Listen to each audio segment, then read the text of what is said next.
Hey, this is Jeff Nyquist with another edition of Friends and Enemies. I'm in America. My website is jrnyquist.blog, and with me is Alex Benish in Germany. Alex, good morning, and we're going to be talking about the Tucker Carlson speech. And you found an interesting tidbit, and I've been thinking it over, and my readers have been posting interesting insights. What do you have for us? Well, the first thing that jumped out at me was the first point that Tucker really made. You know, when Tucker said that, well, Mr. Putin, back months and months ago, you said the following: there was a physical threat to Russia, potentially even a nuclear threat, and so then he asks. Tell us why you believe the United States might strike Russia out of the blue. How did you conclude that? And he even says on February 22nd, you addressed your country in a nationwide address, and you said you were acting because you had come to the conclusion that the United States, through NATO, might initiate a surprise attack on our country. To Americans, that sounds paranoid. So how did you come to this conclusion? And I think that Tucker just intended to give Putin the opportunity to rattle off the standard talking points. And of course, we did see Putin rattle off his standard talking points. But Tucker essentially confronted Putin with his own words. And of course, the Russian narrative kept changing ever since February 22nd. And so Putin does not want to be held accountable for his own words, for an older narrative. And so I don't think this was something that, I don't think Tucker understood what he was doing there. So Putin then responds with the following. Putin said, it's not that America, the United States, was going to launch a surprise strike on Russia. I didn't say that.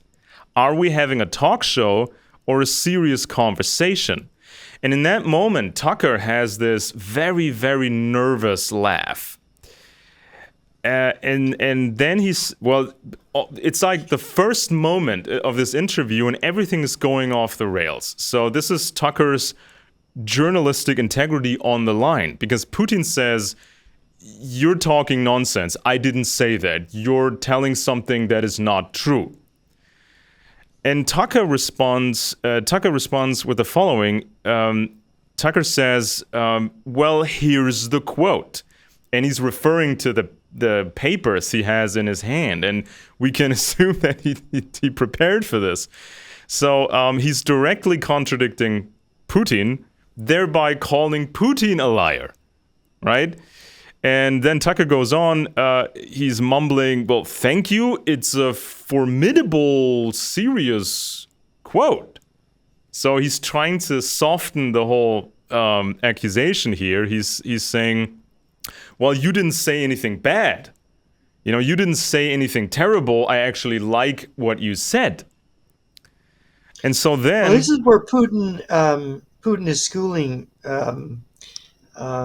Tucker Carlson, because the party line always changes for the needs of the moment.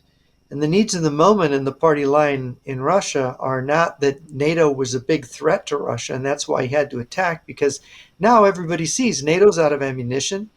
They don't have enough arms plants. They don't have enough tanks. They've sent everything they had, which was old, obsolete junk, to Ukraine.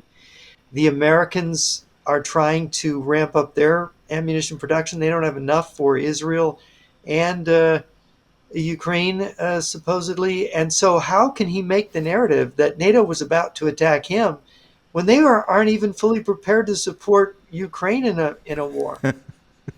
Exactly. So I took the transcript from Tucker's website, and then I also looked at the Kremlin's own transcript, and I found a deviation at that very moment. So I just reiterated what was actually said, and people can check the video. So the Tucker transcript is accurate, but the Kremlin transcript was changed. So, and I screenshotted this on candorintel.com, so people can check this out. So Putin says, Putin says, it's not that the United States was going to launch a surprise strike on Russia. I didn't say so.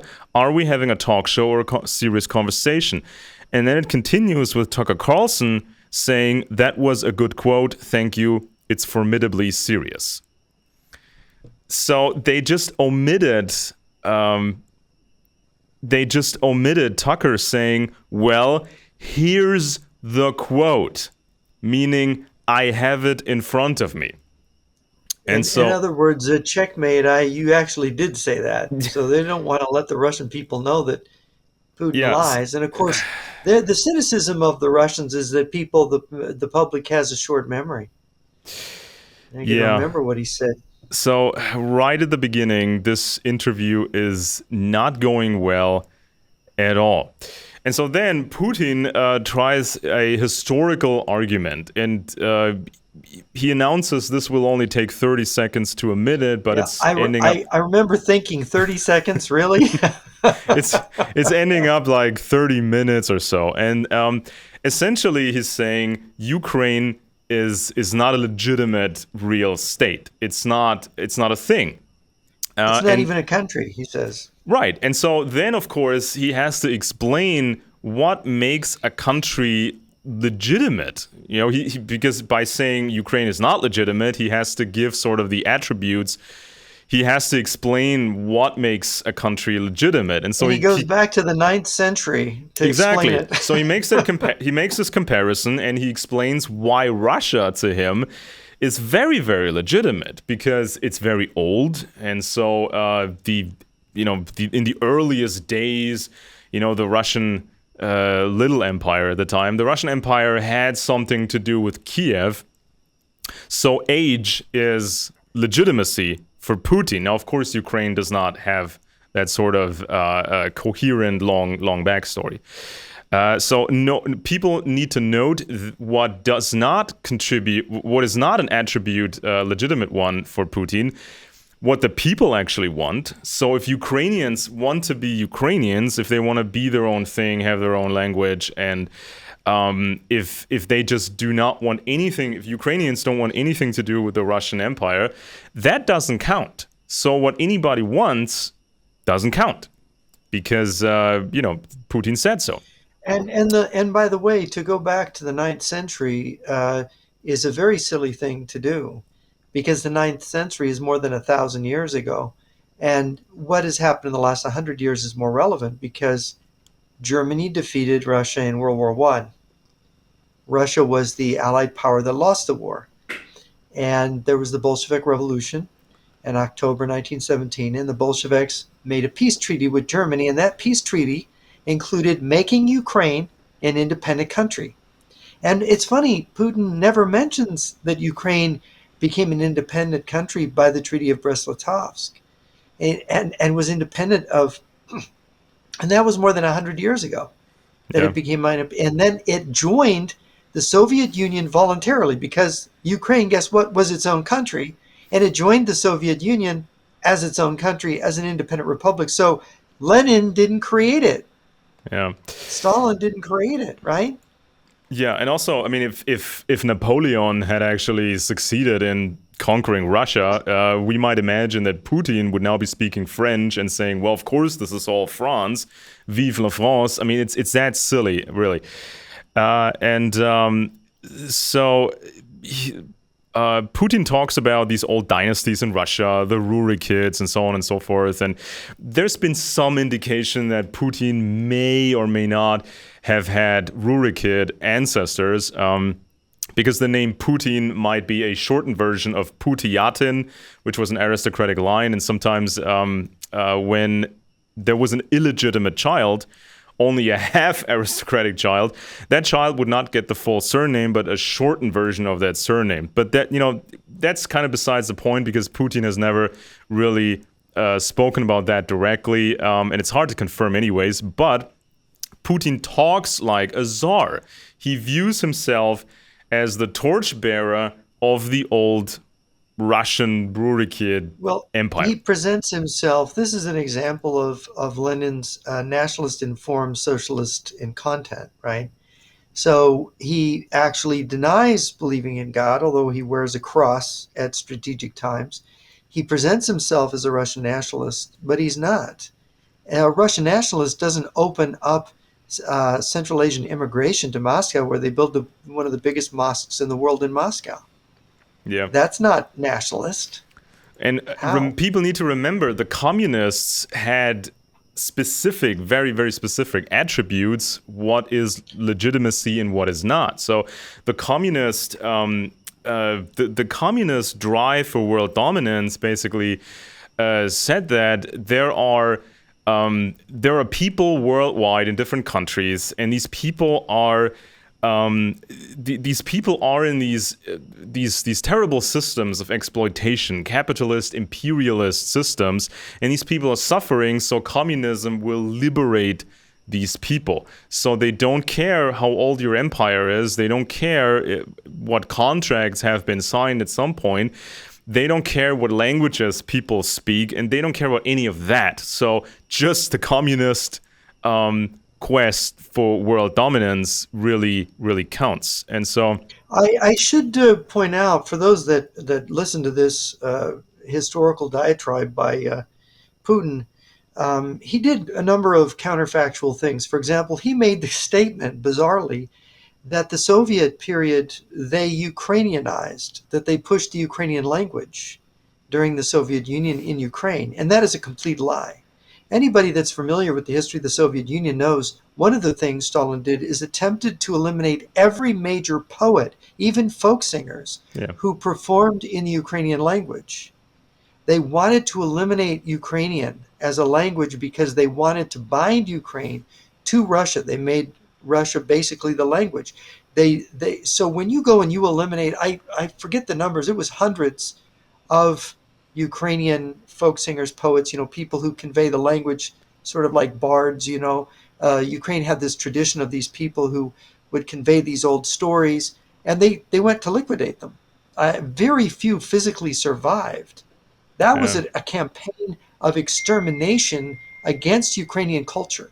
They were trying in the Soviet Union to stamp it out. And then there's the Holodomor under Stalin in the early 1930s, where they starved between 7 and 11 million Ukrainians to death yeah, to subdue that country. And of course, Putin tried to also make the statement that the Soviet Union government was dominated by Ukrainians. He even made that incredible hmm, statement. yeah. I mean, if you listen to all of these things he said, lies, distortions, and to omit one of my listeners very properly said he didn't even mention the Holodomor in the history of Yeah, Ukraine. That's like not mentioning the Holocaust in the history of the Jews. yeah. I mean, you left that out? People need to understand that when people from the Russian system, when they talk, all this talk is simply meant to weaken everybody else. So the Russians, they will require less violence to accomplish their goals. This is all it is. So sometimes when Putin or other Russians, sometimes when they speak, sometimes it's a threat, sometimes it's an excuse, sometimes it's a historical argument. It can be anything as long as it fulfills that purpose, as long as it has that effect. So you might think that if reciting Japanese haiku poems, if that had the same effect, Russians would be reciting haiku poems all of the time. It's just a matter of, can we get away with less resources, less violence, because then it's easier on us. That's all this is about. And if you buy Putin's, attributes for statehood and legitimacy, the United States would not have the right to exist. They would have to revert back to America would have to revert back to being a colony of Great Britain. So people need to, burn their passports, take down the American flags, and pledge allegiance to King George. The current King Charles, right? So this is, we at some point in the last, couple of hundreds of years, at some point people figured out that there was a new attribute. It's what the people want, and how much is it based on freedom, individual liberty. So that makes a state, that gives you legitimacy, but not according to Putin. And there was also the issue of revolution. You talked about America getting its independence from Britain and having to go back. The American Revolution, this author here is a very, I tell people to read this book. This is Mikhailo Vinitsky's Ukraine's Maidan, Russia's War. Fantastic book written a few years ago before the big invasion in 2022. And it describes the Euromaidan revolution. And when you read the book, you realize this is the first major revolution of the 21st century, but it's the first right-wing revolution since the French Revolution of any consequence. I mean, you have some counter-revolutions like Pinochet in Chile and Franco in Spain and so on, but it is really the first revolution towards liberty, towards freedom, genuinely. And of course, Vinitsky points out in this book that it was not a coup. He completely destroys this idea that there was a CIA coup. That it was the Ukrainian people standing up against the violence and corruption of the Party of Regions, which was united with the Communist Party, both of these parties receiving their instructions from Moscow. They were sucking enormous amounts of wealth out of Ukraine. Ukraine was a colony, basically, of Moscow that was just being raped. And you look at the prosperity that Ukraine was able to develop, even in a period of having been invaded in 2014 and having to struggle.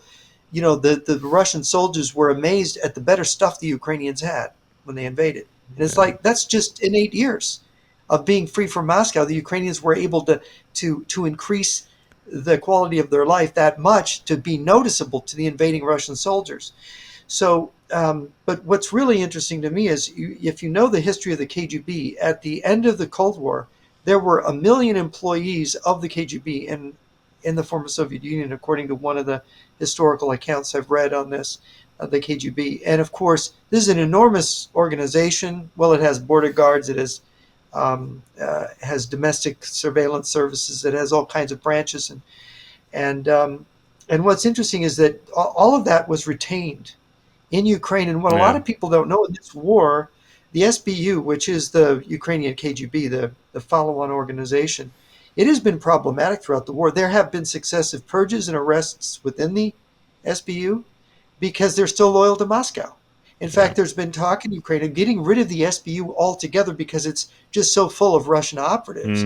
So when Putin says there was a coup by the CIA in Ukraine, does anyone believe the CIA, the tiny CIA compared to the Russian services, and how many agents could the CIA even have in Ukraine? A couple hundred, maybe? I would doubt that.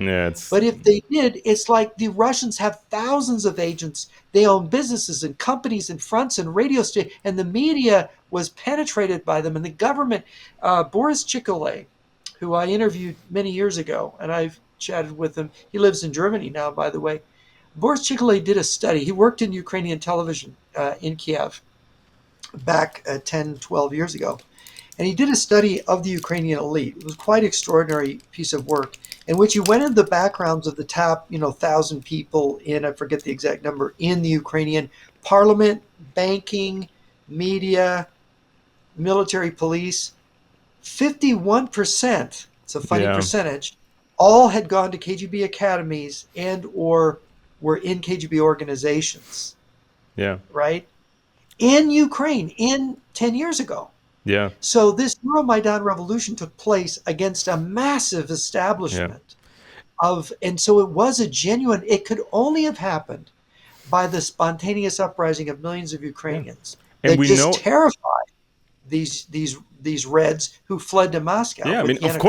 Of course, after the Holodomor and all the oppression for so long, Ukrainians want to be Ukrainians. They just do not want to be Russians. And we absolutely know about the mole situation in Western intelligence services. We know about so many failed operations, especially during the Cold War when exile Ukrainians were trained, especially in Germany. They were training them, some of them even Bavaria here. They were training them, shipping them or flying them back into Soviet-occupied Ukraine in the hopes of creating a resistance movement. But they were all arrested immediately because of guys like Kim Philby, traitors like Kim Philby. And so on with the background of all these intelligence failures, still people claim the CIA is this mastermind organization that could have just pulled this off. And that's a good point, because we still have Kim Philby's in the CIA. So they couldn't have done anything to Ukraine. If the CIA had been organizing a revolution in Ukraine, the Russians would have been one step ahead of them, because the CIA is obviously penetrated. Look at who Obama's head of CIA was. A guy who voted for Gus Hall, right? The guy that you mean the CIA that was led by the commie who voted for Gus Hall is going to overthrow Ukraine? The legitimate government of Ukraine, the Russian puppet, a guy who there's got to be a file in Moscow, an inch thick about compromising this guy. I mean, give me a break. Yeah. And so then Putin says this. In 1862, Russia celebrated the 1,000-year anniversary of its statehood. And in Novgorod, there is a memorial dedicated to the 1,000-year anniversary of the country. Well, ladies and gentlemen, by 1862, Russia had just ended traditional serfdom, like a year earlier, and they just ended serfdom on paper. So the farmers, the few workers they had, they were not free in 1861. On paper, serfdom was done. And now a serf is not a slave, but it's somewhat close. So many people actually don't know anything about European history or older Russian history. It's a person who's tied to the land, who's a farmer who basically pays rents and you work your butt off. You work your butt off every day of the year. If they call you up for war, you have to go to war. You have to find your own way to the front, by the way. This was the way the Russians did it. And they failed so hard in the Crimean War, the old Crimean War, which was like a big international conflict. The Russians failed so hard because they had no logistics. These farming serfs, they had to find their own way to the front, somehow equip themselves, somehow find water, somehow find food. Most of these Russian soldiers were dying or they were disabled by undrinkable water. Okay, so this is the glory. This is the glory that Putin is talking about here.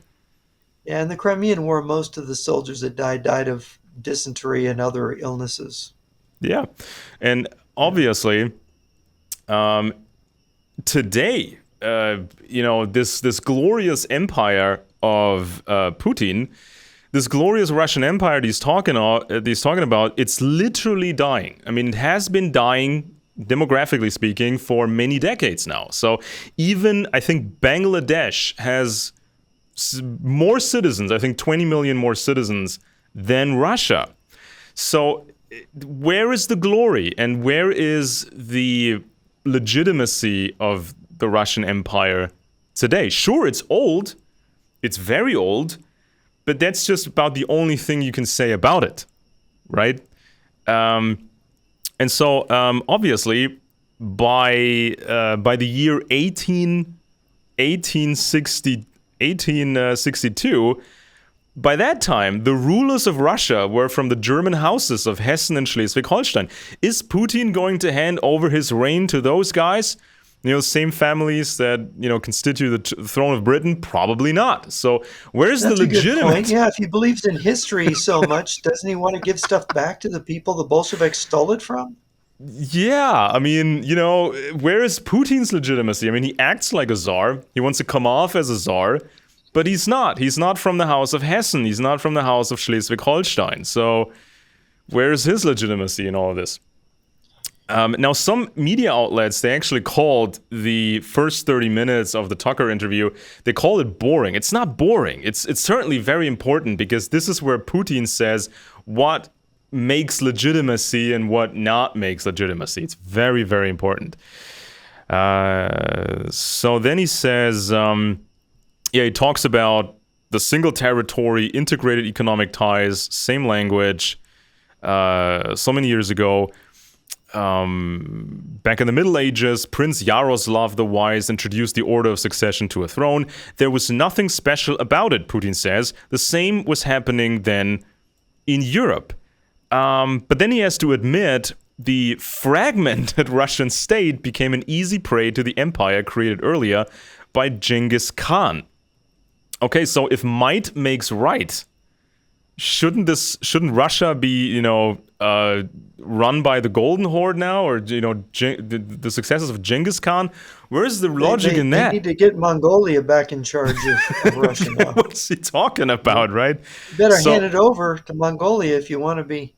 Yeah, it's a might makes right, obviously, series of arguments. It's very cynical, by the way. Everything he says in there is cynical, and you notice the way he takes these attacks, these slanders of Poland, Austria. Oh, yeah. See, the whole reason that Ukraine thinks it's a country is because Poland tried to take it over, right? And Austria during World War I supposedly tried to envision this Ukrainian state, as if there weren't rebellions by Ukrainians against the Tsars before that time, which there were attempts. So, I mean, it doesn't, his history is very selective, and it's tendentious, and of course, it's way far away from he doesn't dwell much on what happened in the last 100 years. He leaves out the most important events of the last 100 years. Yeah. And so then Putin continues. He says, here's the letters from Bogdan Khmelnytsky, the man who then controlled the power in this part of the Russian lands that is now called Ukraine. He wrote to Warsaw, demanding that their rights be upheld. After being refused, he began to write letters to Moscow, asking to take them under the strong hand of the Moscow Tsar. There are copies of these documents. Okay, so dusty old documents make legitimacy. He hands those the documents he handed over to Carlson? He handed those documents over to Carlson and said, "Here, I've got a copy for you. You've got to read this." Yeah, but I mean, if Tucker pulls up a slightly older quote of Putin himself, then it's like, no, this doesn't exist. I didn't say that. But here's some old papers from 1,000 years ago or hundreds of years ago. This is what matters, not what I said 2 years ago.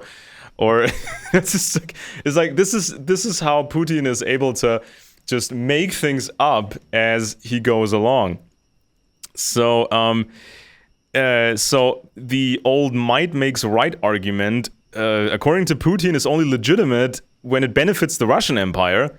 Any old piece of paper will serve as a perfect evidence, but any contradictory paper, of course, is worthless. And what the Ukrainians want doesn't mean anything. It doesn't count, right? And so Russia even ignores its own Russia even ignores its own old contracts when it suits them. They want Alaska back, even though they sold it, because they can just say, well, it was these czars that sold it, so that doesn't count for us because we don't like it. So now it's the czars. That's almost like being an Indian giver. They call that being an Indian giver. You gave it to us, and now you want it back. It's like, so, by Putin's logic, of course, Americans are not Americans. They are subjects of the old British Empire and its kings. Okay. And so, there were different rulers in different times, and they had sort of a different line of reasoning, but it's always the same might makes right. Now, when the Nazis were around, internally the Nazis said, well, we need the Polish territory, and we need Ukraine. We really need it for our economy and food production and just space. We want it. And if anybody disagrees with us, then they work for the Jewish world conspiracy, and we will destroy them. So this was kind of like the internal argument. And in public, of course, it was, well, the Polish were threatening us, so we had to respond. So it's their fault. We just they even dressed up those. Yeah, they even dressed up those Polish prisoners and made the attack on the radio station with them and gunned them all down. And then claimed that Poland had attacked Germany first. And of course, Poland didn't trust Germany at the time, and of course they had Poland wanted to preserve its own statehood, of course. So there's always a reason to make an attack and present excuses. This is something that that always happens. So it's like this Russian Well, imperialist BS bingo that Putin is playing here. So here's these old letters. We're 1,000 years old. And if that doesn't work as an argument, we'll just claim that the other country or non-country attacked us or wanted to attack us, and that's why we had to strike. So no matter well, what, yeah, they'll come up. Well, you notice there was an interesting thing where he described the beginning of World War II, and it sounded like he was almost taking Hitler's side, that Hitler's argument was correct, right? Because and this is logical for him to say this because his claim on Ukraine is the same um, as Hitler's claim on West Prussia, which was the territory, the corridor, the Polish corridor was West Prussia, was that it was under Polish control, and Hitler wanted to negotiate it back, and the Poles said, no, we're not going to negotiate it back. This is Poland now. And of course, this is the same thing. Basically, Putin is saying that this is Russian territory. These people are Russians. I'm taking it back. And the Ukrainian state and the Ukrainian people are saying, no, this is Ukraine. We're defending. yeah, I mean, it's the same situation. I mean, the whole world made Hitler into a war criminal over that. So Putin is doing the exact same thing Hitler did yeah, in his and it's arguments. and it's not like the Nazis had no other choice but to invade Poland. I mean, of course, it's difficult, it's hard, it's time consuming to build a trusting relationship and to cooperate with Poland and maybe with Ukraine back in those days, because the Germans, they had a serious problem with farming land. They needed more farming land for the economy. This was absolutely important to the Nazi economy. But, you know, it's just like the Nazis basically said, well, it's either we attack Poland or the German Empire will fail. So there's no other choice here. But indeed, there was a choice. And in the same kind of style, the Russians, in multiple occasions, they had other choices. The Russians could have let Ukraine be Ukraine, and Russia could have solved its own problems, because ultimately the Ukrainians had what Russia needed, 40 million citizens, and also the very, very valuable Ukrainian industry, which was built up for decades. And the Ukrainians were making intercontinental missiles and helicopter engines, all kinds of stuff, and then shipped it to Russia for their military. And these exports stopped in 2014. So there were multiple occasions and opportunities for Russia to make a sane choice, to actually build trust. But Russia was so deep into this KGB communist mindset. They were so steeped in this mindset, and Russia made these very, very bad choices. And so it's not. Yeah, the thing is, when you read the defector literature, if you properly analyze what happened from 1989 to 1991, it was the communist parties and the KGB. These reforms were deceptive of Gorbachev. They were trying to get Germany to be united in a way that their agents would end up in control of Germany, and they could get Germany to drop out of NATO.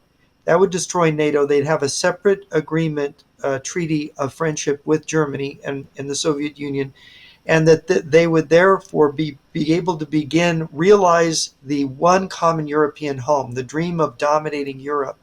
But this blew up in their faces. A lot of things went right. The West was deceived by the Gorbachev, but Gorbachev did not achieve the one European home. They had to play a long game to try to recoup the losses they accrued in fooling the West. And of course, they got access to capital, they got access to trade, they got access to technology, which they've used, and to rebuild the the obsolete behind Soviet economy. But the problem is that now they want to bring the Soviet Union back together again. And there's all kinds of Moscow's agents are in Poland, they're in Czechia, they're in Slovakia, they're in Hungary, Romania, all the former communist countries, they're in Germany. They still have this giant networks, Yeah. giant control in Central and Eastern Europe. And then they've got their penetration of the Western countries, France, Britain. I mean, who the heck is Macron? Who the heck is Biden? Yeah. How many of these people have been compromised by the KGB and the communist movement, world movement? Many of them. But the problem is converting an agent network into a victory where you control the territory is not so easy. Once you give up the territory officially, turns out you have to claw your way back, which is what Russia's doing in Ukraine. And the Ukrainian people stood up. It wasn't the Ukrainian politicians that stood up. There was a few oligarchs that stood with the people. There were a few SBU, a few military people and politicians. But, when they elected a new parliament in Ukraine in 2014, they were mostly new people. Part of this newly formed Ukrainian middle class, as Vinitsky points out in his book. So there is this problem that once people get their freedom, even though you have these networks, the people can brush these networks aside and can decide in Republican fashion that it's not going to work the way you plan to make it work. And this is why Russia's resorted to force. This is my interpretation.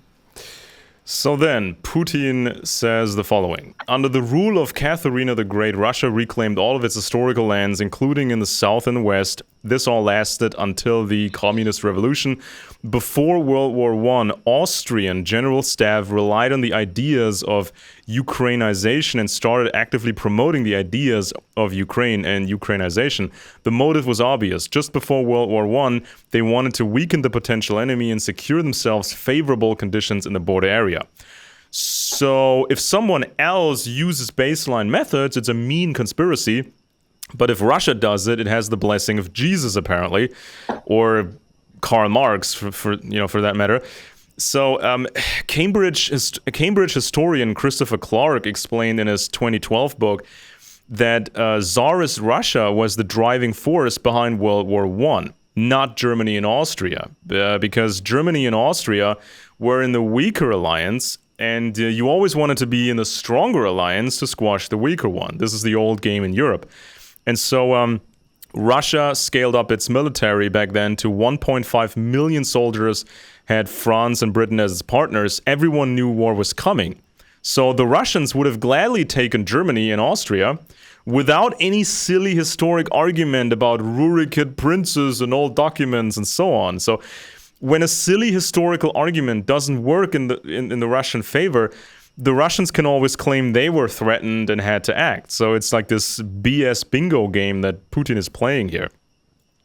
So if Russians attack Poland in the future, the Baltics, Scandinavia, or Britain, the Russians will concoct some stupid argument along those lines. What would Tucker Carlson then say? Yeah, they can. I mean, the Russians can claim that Finland is Russian territory because Finland ruled Russia for over ruled Finland for over 100 years. Right? Yeah. So Finland was part of Russia. Poland was part of the Russian. Warsaw was in the Russian Empire, and they smashed many attempts of Poland to get free from them. So what part of the world, even Alaska, right? A part of the United States was once part of the Russian Empire. So Russia can make, by Putin's logic, all these Sudetenland type, Polish corridor type Hitler claims on other people's land. And so he has a pretext. He doesn't have to say they're threatening him, which is interesting because that's what he apparently, the Russian line is not now that we're threatening them, because pretty soon the world is going to see that America hasn't built a nuclear warhead since 1992, and Russia's spitting them out right and left. Mm-hmm. So how are you going to say that America is a threat to Russia when America is not renewing its nuclear warheads, when America is not building up its military, when it's Russia and China doing it? How are you going to make this argument? Nobody's going to believe you. Yeah. So they've shifted away from it. So then Tucker is asking a very important question, and this is something that Putin did not want to answer at all, and it shows how little Tucker actually understands about the greater Russian game. So Tucker said the following. He said, but may I ask, you're making the case that Ukraine, certainly parts of Ukraine, eastern Ukraine, is in effect Russia. It has been for hundreds of years. Why wouldn't you just take it when you became president 24 years ago? You have nuclear weapons. It's actually your land. Why did you wait so long? It's like, well, kind of, what answer do you expect from Vladimir Putin? Because back in those days, the Russian strategy, or the larger communist strategy, was to pretend that communism was gone, to pretend that Russia was going to modernize and play nice with the West and be all cooperative. This was very important to the communist countries back then. So, of course, in 1999 to have an invasion, or in 2000 to have an invasion of parts of Ukraine, that would have been a very bad move on part of the Russians, and obviously, well, the communists controlled Ukraine in 1990, in the 1990s and later, and it wasn't until the Euromaidan revolution, where you had a pro-American President Yushchenko with an American wife, a pro-Western president with an American wife, become the president of Ukraine. They tried to poison him, right? Which indicates that they didn't trust him in Moscow. And of course, so this is it. Russia's not going to invade Ukraine because Russia controls it through its agents. Yeah. Most of the countries in Eastern Europe, many of them were not occupied by Russian troops. After World War II, for the whole period, the Russian troops withdrew from many of these countries. They were controlled by domestic communists who were agents of the GRU, the KGB, and so on. And they were Communist Party members. Same thing in Ukraine. They were controlling the former Soviet Republic. And the interesting thing is, he didn't mention, and I don't know if Carlson had the question, but he didn't mention the fact that Ukraine, when it became an independent country, was a nuclear power. Yeah. I think it was the third biggest nuclear power in the world when it got its independence. And in 1994, in the Budapest Memorandum to the Nuclear Non-Proliferation Treaty, Russia guaranteed Ukraine's sovereignty and its borders in exchange for Ukraine giving up its nuclear weapons. And I think, is it your understanding? I think I recall that those nuclear weapons went back to Russia, didn't they? Mm-hmm. Yeah, and also, Tucker does not seem to be aware of the 1997 agreement where Russia basically acknowledged the fact that they can't keep other countries from joining NATO, right? So because they're sovereign countries, and NATO is a consensus organization. So it's not like the United States. It's not like the United States could order a country to join NATO. So the populations wanted to join NATO. They wanted to be safe, and so if when this treaty happened in 1997, and this was kind of the agreed on NATO enlargement, so to say. In this contract, there was a provision that the United States and Russia, they did not want larger military forces in Eastern Europe, right? So this is when the Polish delegation was kind of shocked, and they thought Poland was going to be a second-class member of NATO. So they did not like this provision at all. And so you can't, 3 years after the 1997 agreement, from the Russian perspective, it would have been so stupid to take parts of Ukraine or all of Ukraine, right? I mean, this would have been a very bad strategic move on the side of the Russians. But Tucker does not seem to understand this. He's not aware of these baseline historic events, and he also does not seem to be aware of the Russian military budget. The Russian military budget dropping so hard, in 1991 and the following years. So this is when the Russians had to sell all kinds of equipment. They had to sell all kinds of materials, anything they could sell, to keep the Russian system afloat. And the West was helping Russia to stay afloat because of the old argument, you can't have Russia fall apart. So there would be 5 Russias, and and all that noise. But Tucker is not qualified for that interview. I mean, he can brag all he wants. It's so brave to do, it's so journalistic to do, and nobody else could do it and whatever, but he's just not qualified. And he seems to No, believe it's he's all. not, and that's one of the reasons the Russians agreed to it. Is that they'd assessed his character. You can be sure there's a thick file on Tucker Carlson that the Russians have evaluated him, his personality, and I'm sure Putin received very serious coaching on how to deal with Tucker Carlson before he went in there. Because, I mean, basically he just walked all over Tucker Carlson. Yeah. He shut him up whenever he wanted to. He put Carlson in the position of looking impolite, and he used the mannerisms of an accomplished KGB agent to dominate the conversation, which was completely dominated. And I think we should talk for a minute about this idea that Secretary of State James Baker supposedly promised in a conversation, Gorbachev, that NATO, if Germany was reunified, NATO would not move further east. And of course, Baker proposed this to Gorbachev. And there's a book on this that I read last year, actually, I think 2 years ago. When did it come out? And Not it one goes into inch. detail on this. Was it the not one Yeah, not inch? one. Yeah. Yeah, yeah. And I actually went over it more than once because I wanted to understand the details. Um, and of course, Putin was very clever in admitting some of the truth of this. He's saying, well, you made this promise to us that NATO would not advance east, but you didn't. But then when we came to complain to you later, you said, well, where's the treaty? We didn't make a treaty. Well, this is sophisticated and cynical. You mean the Secretary of State of one NATO country promised for all NATO countries in all of Europe, which he's not the Secretary of State of the West.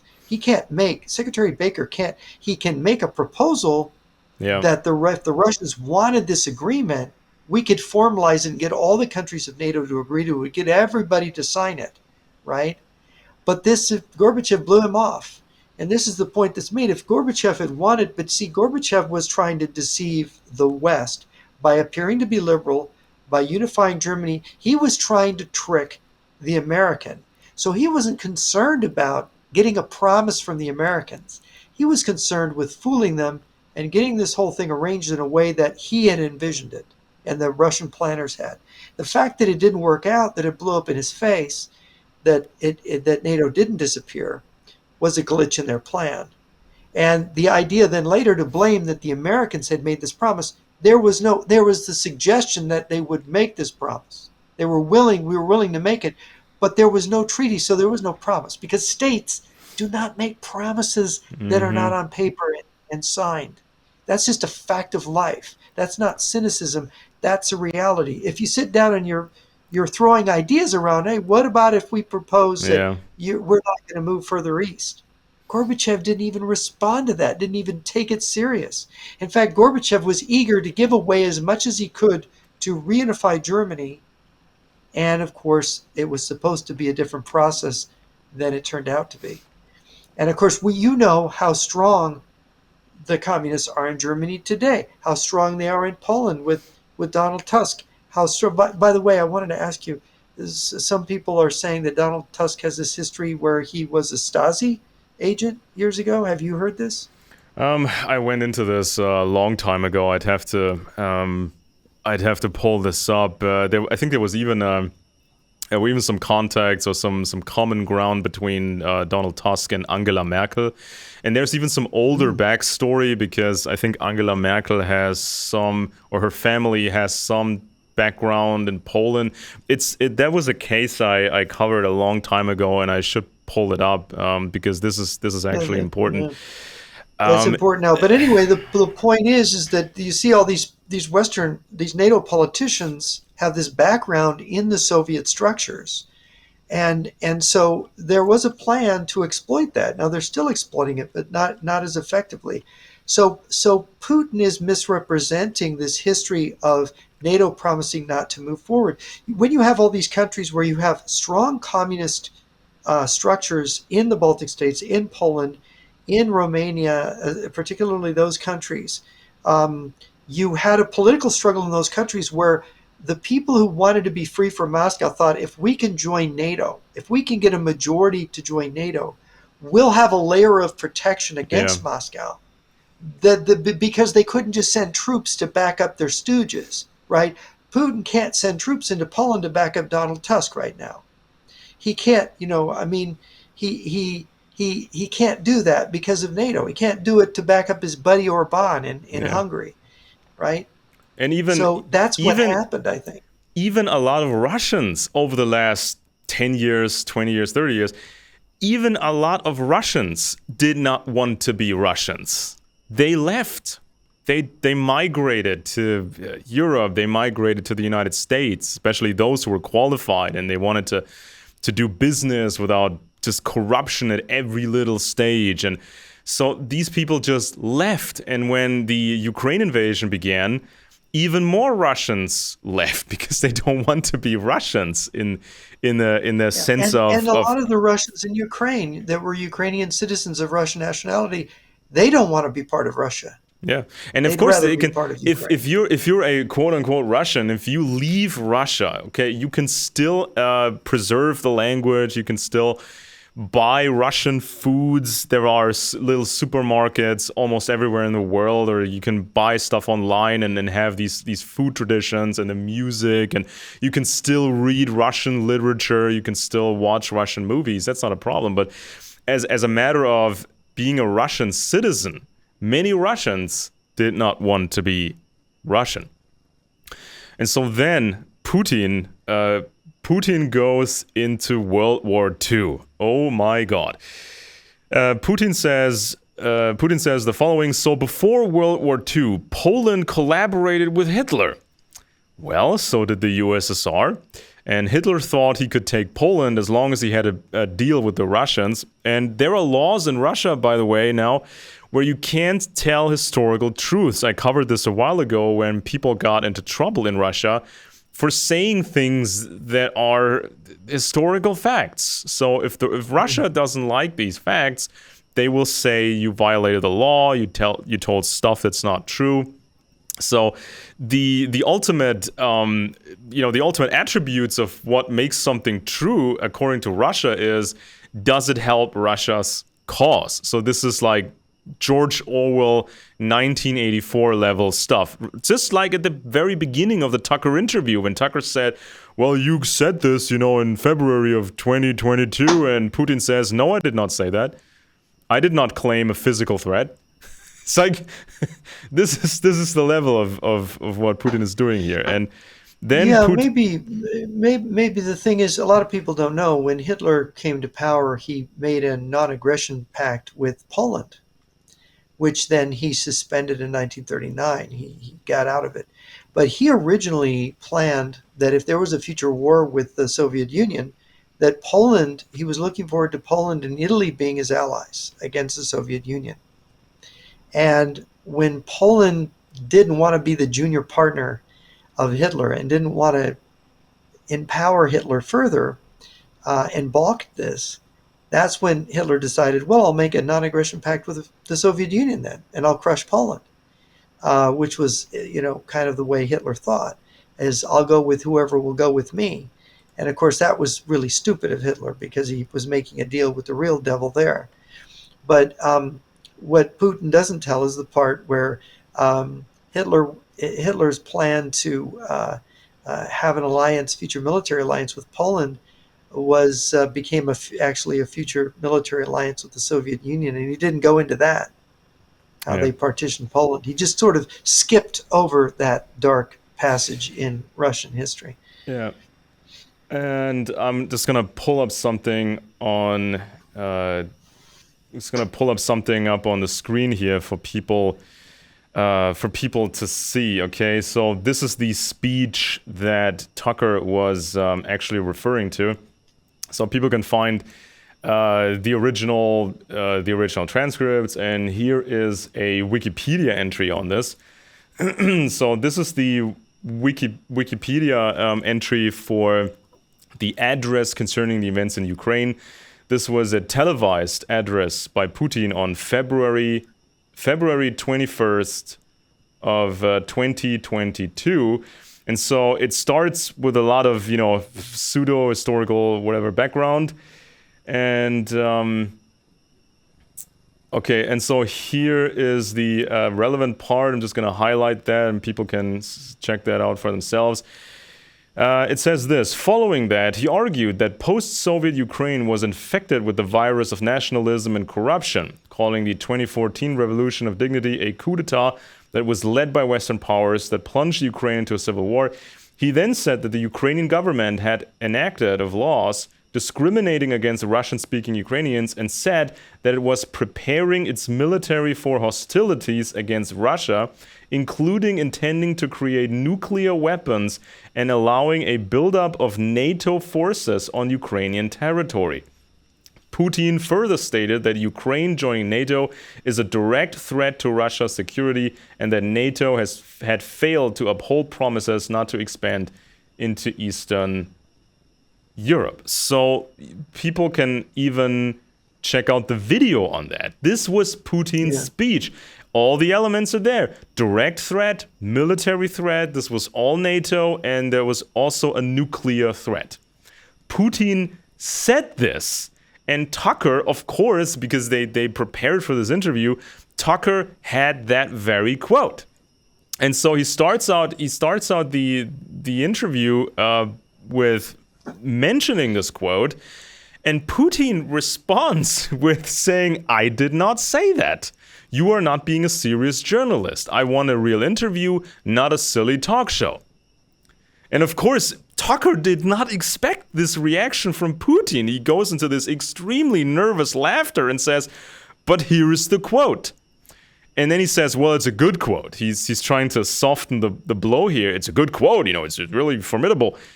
But he's insisting, "I have the quote here. This is what you said to the world, Mr. Putin." No, I did not say that. I did not say that. If you want to be a serious journalist, we can have this interview, but you're being silly here, Mr. Tucker, Mr. American. I mean, that's the thing. That's what happened here in this.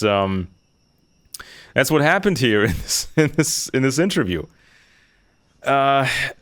And so, continuing with World War II, Putin says the following: the Poles had not given the Danzig corridor to Germany and went too far, pushing Hitler to start World War II by attacking them. Why was it Poland? That's rich. Why was it Poland against whom the war started on September the 1st of 1939? Poland turned out to be uncompromising, and Hitler had nothing to do but start implementing his plans with Poland. Now, of course, this is not poor Hitler. He had nothing to do but attack, but he had no choice. Is Putin seriously blaming Poland for World War II? Yes. Yes, he is. OMG, ladies and gentlemen. And then he goes on, this is under the well-known Molotov-Ribbentrop Pact. Part of the territory, including Western Ukraine, was to be given to Russia. Thus, Russia, which was then named the USSR, regained its historical lands after the victory in the Great Patriotic War, as we call World War II. And all those territories were ultimately enshrined as belonging to Russia to the USSR. So in this sense, we have every reason to affirm that Ukraine is an artificial state that was shaped at Stalin's will. Yeah, that's crazy. That so crazy. As you've explained already. Well, but there's something interesting in this spinning of the World War II is that you notice he is trying to be. This is actually being very nice to Germany. He is sort of in a way exonerating Germany. Is he pandering to Germany by presenting that version? Oh, absolutely, absolutely. World War II. I mean, so he, of course.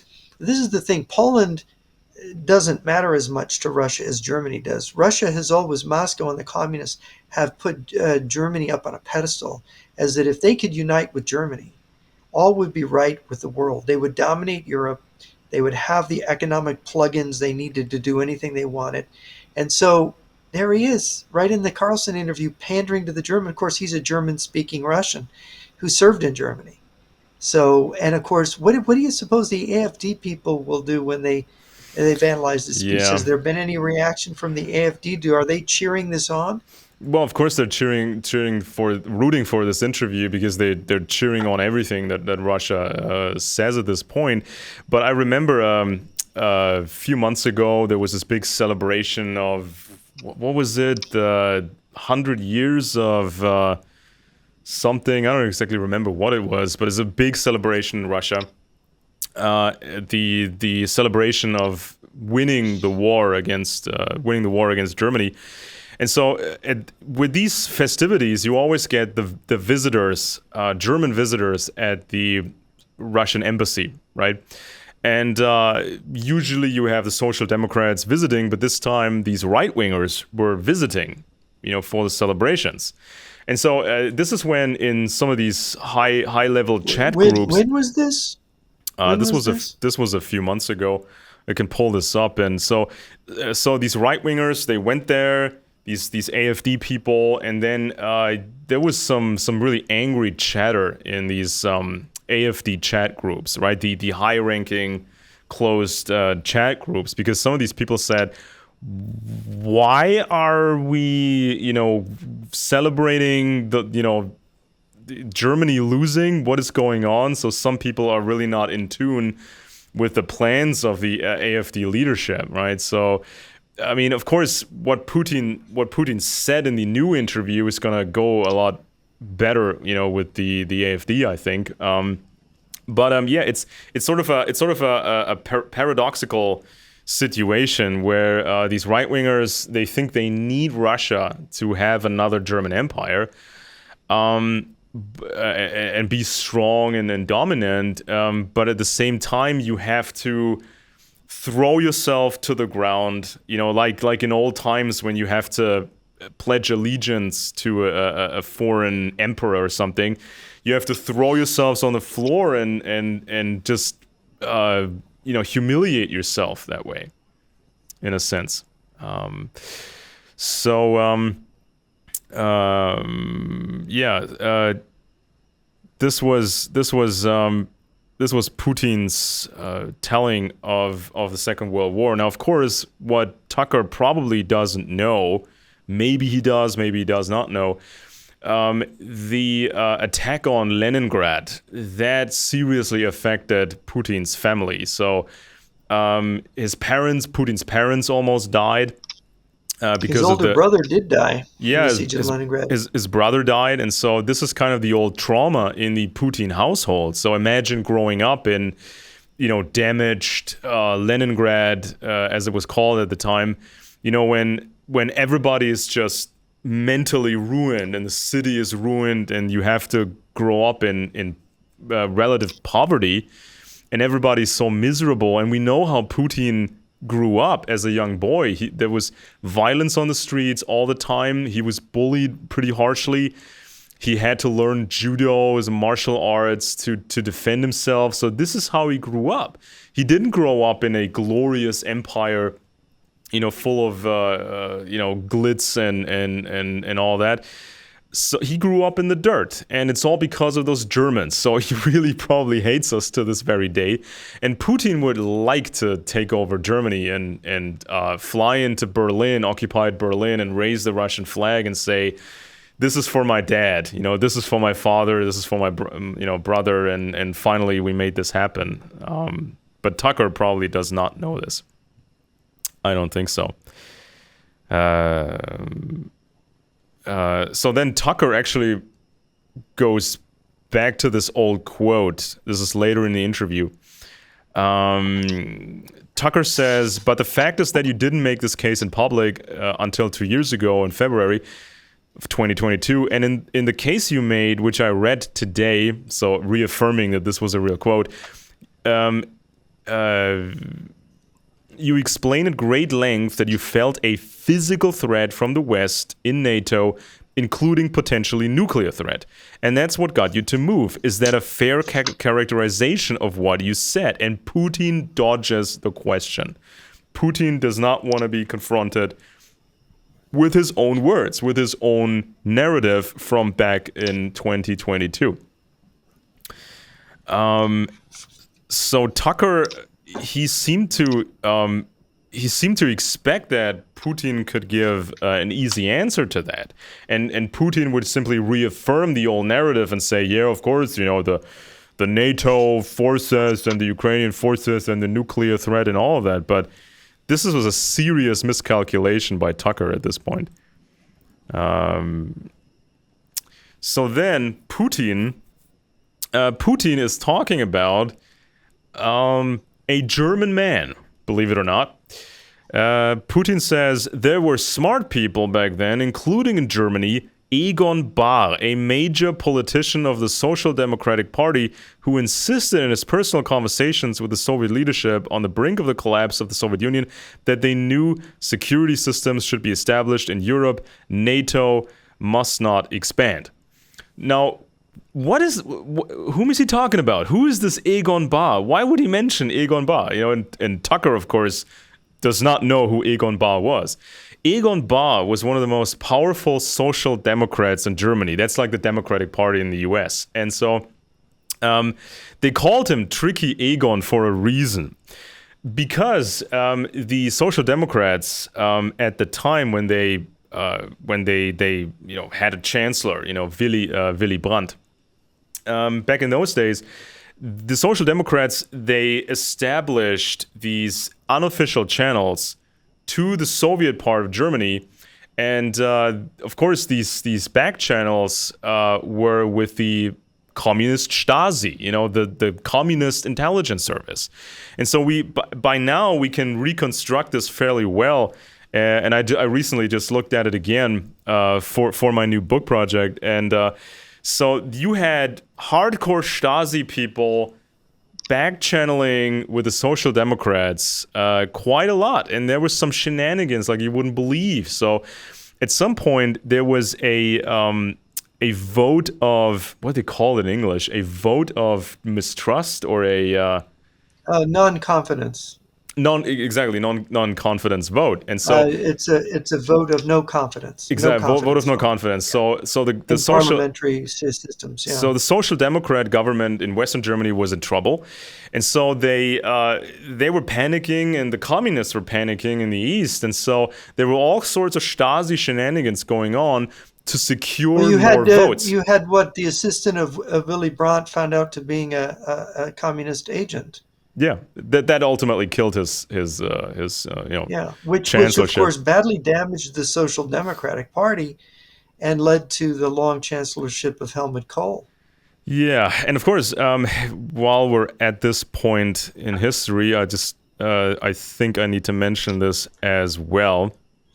So obviously, if you are pro Moscow, you're a good politician according to Putin, but this Willy Brandt character, Willy Brandt, leftist chancellor of Germany during the Cold War. Willy Brandt is not even his real name. His original name was Herbert Frahm. So he was a young communist, and when the Nazis happened, he was going underground, and he had false names, and he was moving around all over Europe. He went to Norway, he went to Spain, and he always used these fake names, and he was working with different intelligence services, also Soviet intelligence services. And we still can't fully reconstruct that man's history. Now, that might sound like idiotic to an American audience, but that's what it was. We made a guy chancellor, Willy Brandt, which was not even his real name, and he was attached to communist intelligence and this intelligence, and there was all kinds of stuff we don't even know at this point. And by the way, Mr. Brandt would appear on American television rather frequently.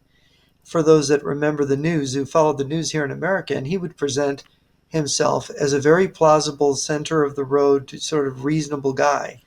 And he was always, he was behind this idea of we don't want purging missiles in Germany, and so on. He was taking the leftist point of view and sort of mainstreaming it, and making that case not only in Germany but to Americans. Yeah, and the Social Democratic Party was full of Stasi assets, communist Stasi assets, and they tried to do all kinds of things. So if some social democrat was not so happy with Moscow, the Stasi would try to harm that politician, to find something in that person's background to harm his political career. And vice versa, if you were pro-Moscow, the Stasi would actually help you. And so the Stasi chief, Mr. Wolf, he funneled money to Western politicians to vote, at this, vote of no confidence in order to keep Willy Brandt in office. So it's not just about taking information out of the Social Democratic Party and using it. So it was actually influencing our politicians. And so you can expect the same thing was going on in America. When these communist agents would, derail someone's career and help somebody else's career. It was not just some back channeling. It was not just, Egon Bahr was a good guy. They had the biggest Stasi contacts you could ever imagine. So this was Egon Bahr and Dietrich Spangenberg back at the time. And there's some fairly new research on this as well. So Wolf was running this operation from the Soviet side, and Wolf used a man called Hermann von Berg. So he was a Stasi officer who ran these channels, and nobody was supposed to know about. Supposed to know about these back channels. And so we got files from the Stasi about this. We even got some words from Stasi chief Markus Wolf himself. So they wanted to influence the social democratic policies, new contracts with the Eastern Bloc and, trade and all this stuff. So this is what Vladimir Putin was referring to when he said, there were smart people back then, Egon Bahr, So apparently if you had Stasi contacts, you were a good man. You were reasonable. You were smart because you were collaborating. Exactly. Smart people collaborate with the KGB and the Stasi. That's it. Yeah. You don't collaborate, you're not going to have a future. You're going to end up, being a janitor or even unemployed. Yeah. And of course, the Social Democratic Party in Germany, Western Germany, they were regarded by Moscow as the main tool of Moscow. This is from the highest ranking defectors like Jan Schena. He explained this in detail in his book. He said that, this was basically Moscow running that show, and the goal was to destabilize Germany up to a point where Western Germany would just capitulate. Moscow could threaten a war, and the Social Democrats would basically capitulate, sign the documents, and hand over control to the Soviet Union, effectively. And now the original plan that Jan Schena and others were talking about, these original plans had to be modified because the USSR was broke. And so they kept the original plan of finally taking over Europe at some point, but they needed like 25, 30 years. They needed this time frame to fake the fall of the Soviet Union, pretend communism was over, and use the time to regain strength while making the West as weak as possible. And guess what parties made Germany, the reunified Germany, as weak as possible? It was the Social Democrats and Angela Merkel with the Christian Democrats. They made us so weak up until this very point today, where we cannot defend ourselves, and it's even almost impossible to regain enough military power in time before Moscow tries a big operation. But of course, Tucker doesn't know. Tucker probably doesn't know any of this,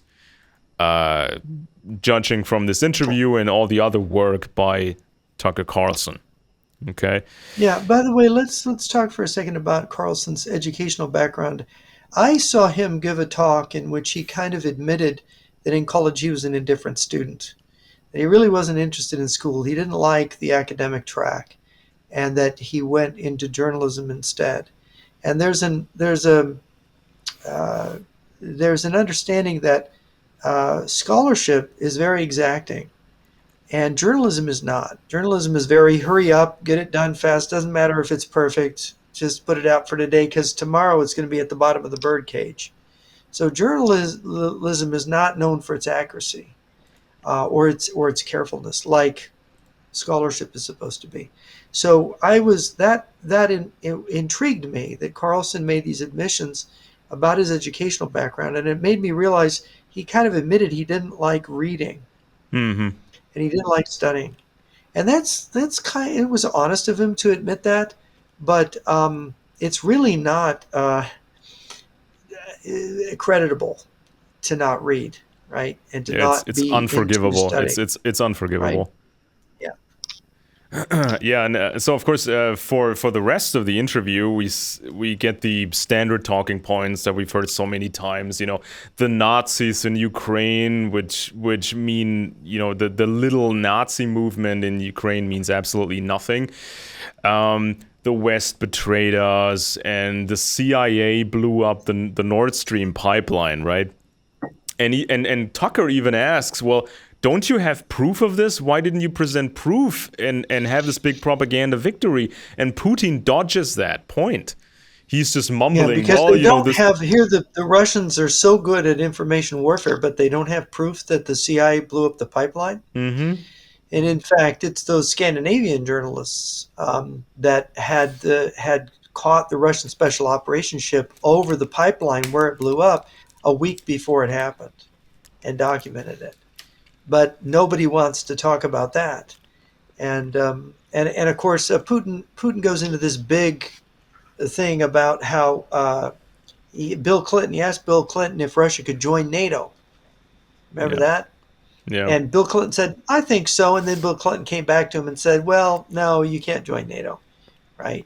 And of course, he's like, "Well, they didn't want us to be a part of them." And what was his exact quote? He said, "We realized that we were not welcome.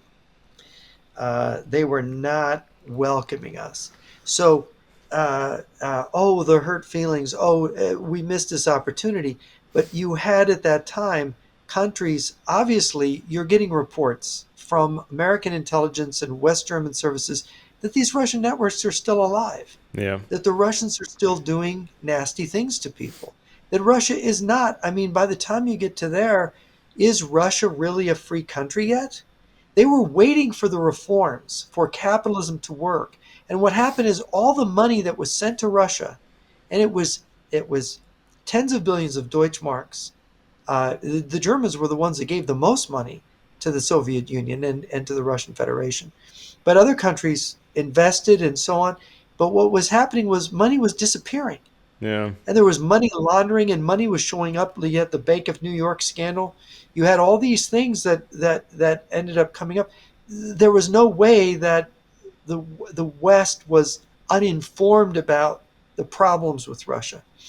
And the fact that Russia still, despite the conventional forces in Europe agreement, Russia was not complying with it because of the war in Chechnya. We can't comply by moving our conventional forces, behind the Urals or whatever. We have to have these forces in the Caucasus because we've got unrest. And then, of course, they were cheating on other agreements. They were supposed to destroy. Yeah. Gorbachev had said he was going to destroy 10,000 tanks. Those 10,000 tanks are being used in Ukraine today. They put those in mothballs. And then the nuclear war. The New York Times came out, to its credit, some years later and said, we have no proof that any Soviet nuclear warheads were destroyed. Yeah. And also, I mean, You people know, have to be aware. If Putin was correct about the CIA's power and they can do all these mean things at will, right? If Putin was actually correct, what would have happened over the last 2 years, last 10 years? You would have seen the key Russian propagandists in Europe disappear into some black sites, some black prisons, right? Ghost prisons. You would see pro-Russian, just pro-Russian politicians having all sorts of problems all of a sudden, and there would be all kinds of black operations going on. But this was not the case as far as we can tell. So these pro-Russian people, they've been roaming freely almost in Europe for a very, very long time. This is absolutely bizarre, okay? So if the CIA can just, blow up Nord Stream any way they want, why didn't the CIA stop all this Russian influence in Europe, okay? Because the Russian plan still is to use violence, to use force for these bigger goals. All this propaganda is simply meant to reduce the needed amount of violence to get what they want. It's just they just want to disarm and weaken the West. Look, the whole operation of liberalizing Russia was to get the West to drop its guard. And the whole purpose was that they didn't want us to build any more nuclear weapons. Well, guess what? It worked. Since the collapse of the Soviet Union, the U.S. hasn't built any new nuclear weapons. Yeah. And hasn't modernized its missile forces. I think I've said before in the program, the Minuteman III, which is they were building those when I was a little boy, right? 50, 60 years ago, they were building Minuteman IIIs. And what does it turn out to be? The last 5 tests, or last 4 tests, 2 of the rockets failed. So probably half of those rockets are no good anymore. And they've said, American officials have said, we can't maintain these rockets anymore. They are degenerating rapidly. And there's no program on the books to build new ICBMs. So the United States is going to spontaneously disarm because of this elaborate deception that the Russians engaged in. Yeah. It worked. Yeah, he's even in this Tucker interview, and I think this is absolutely key. Putin is making this argument that what he does is normal by European Western standards, especially in the Middle Ages, the old times of the empires. He's saying, I'm like the West, essentially. I'm just like the West. The Western empires, especially in Europe, they've initiated wars, they've done all this stuff, so I'm normal. That's what he's saying, basically. So I'm compatible with the West. You can work with us. I mean, of course, he's not saying that he's completely allied with China and they have this big master plan, but he's saying, I'm like you, I'm normal. This is absolutely normal. And so Tucker Carlson, obviously, he doesn't need Russian money. He wants status. He needs status. He wants this legitimacy as the world's best, craziest journalist. But there were other people as well. And I've mentioned this on the show before, so I'm just going to quickly mention it now. A few weeks ago, a star journalist in Germany was caught, right? So this man was called Seipel. His last name was Seipel. He was a star journalist. He got the first, and I mean worldwide, he got the first TV interview with Edward Snowden. He's written all these books on Putin and Russia, best-selling books, and he got, I think this was in 2011, 2012, he got really close to Putin when nobody else could. So all these other journalists, Germany, United States, France, everybody wanted to get close to Putin. Nobody could, but this Seipel guy. Right, so he even went with Putin on a weekend trip. So this was supposed to be Putin's downtime, right? Just go hunting in the woods of Siberia and roasting the meat of the caught animal over the open fire and all that. Mr. Seipel was allowed to be with Putin on that trip. They were riding in Putin's limousine. They got along very, very well. And so in this television documentary back then, and also in Seipel's books, you saw the very same talking points, the same stuff that was covered in the Tucker Carlson Putin interview. NATO wants to attack us. They even compared, sort of, I mean, that was my interpretation. They even compared this physical NATO threat to the old Nazi threat. They mentioned the Nazis and Leningrad, and then they show some judo footage of Putin. So they mention the Nazis in Leningrad, then they show some judo footage of Putin, and then they talk about the big NATO threat. So in the minds of the audience, these two things become one thing, because you can forget about the judo footage. So as if NATO was the same as the Nazis and they wanted to attack Mother Russia. The exact same talking points as in the Tucker Carlson Putin interview. And then we found out Mr. Seipel, just for one project, just for one Seipel book, he got a sponsoring contract from the Russians for 600,000 euros. So of course now we're asking, were there more contracts like this? Did he have a contract for the other book and the big TV piece he did with Putin? Was he paid as well for that stuff? I mean, imagine if you get paid 5 times, 6 times, 600,000 euros. I mean, that sounds like a lot of money to me. And so we know about this one contract. And we can speculate about possible other contracts. So you got that kind of situation. And then there's this. So this was the Washington Post. Okay, so the Washington Post on December 17th of 2021. So this is a few weeks before the Russian invasion of Ukraine. The Washington Post was publishing this commentary by Joseph Weisberg. And the headline, I just have the German translation here. The headline was, "The Cold War is over. The Cold War is over. Why do we keep treating Russia as the empire of evil? Question mark." A few weeks before the invasion, when the preparations were already in place and everybody kind of knew what was coming. So who's Joseph Weisberg? Now, he used to be at the CIA when he was in his 20s. He stayed at the CIA for a couple of years, which does not make him an expert, because it takes quite the amount of time to become actually a real intelligence man. And so he went into the entertainment industry, and he's responsible for the FX show called The Americans. Now, people may have seen this. The Americans is about a couple of KGB sleeper agents in the United States. So they seem like a normal couple. They have a travel agency, so they make their own money and it all seems legitimate, but they're constantly performing operations for the KGB, some serious stuff, even involving biological weapons.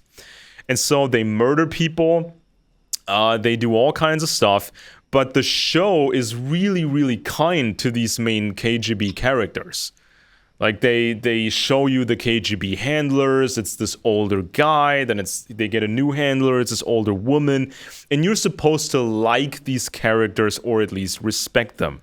This was a very popular show called The Americans. Now Weisberg, he graduated from Yale, spent a few years at the CIA, and so but then in the Washington Post he says that when, in the year 1990, when the Soviets, were falling apart, he says he was listening to some, hallway talk. He was overhearing some hallway talk in the CIA, and these older CIA people were talking about, kicking Russia while it's down. Just humiliate Russia and just kick Russia while it's down. This is what Weisberg is claiming. And he says that this was all because of this propaganda they grew up with, this propaganda that the USSR was actually evil. And he expands on that. He says he was lied to his whole life, but the school system, the politicians, the media, everybody was lying to him that the USSR was bad. And then after therapy... I should mention, by the way, that Weisberg studied Russian in Leningrad. What? It's always a problematic when a Russian is alone in Russia and learning Russian. And so the thing, and he wrote a book called Russia Upside Down, an exit strategy for the Second Cold War, in which he elaborates these ideas that our whole idea of the Cold War was wrong. And he wants us to get out of the Second Cold War, right? Yeah. He goes on by... So he goes on. He's basically saying it sounds to me as if he's saying these fascist imperialist pigs we're always lying about the USSR, and then he figured this all out because of some left-wing or whatever intellectuals and whatnot. And he says that some people or many people are still under this evil spell of, imperialist propaganda. And because of that evil spell, people don't like Russia today. And people still believe they're in the Cold War, which according to him is over. So he says the USSR was not unusually aggressive and it was not morally bankrupt. Okay.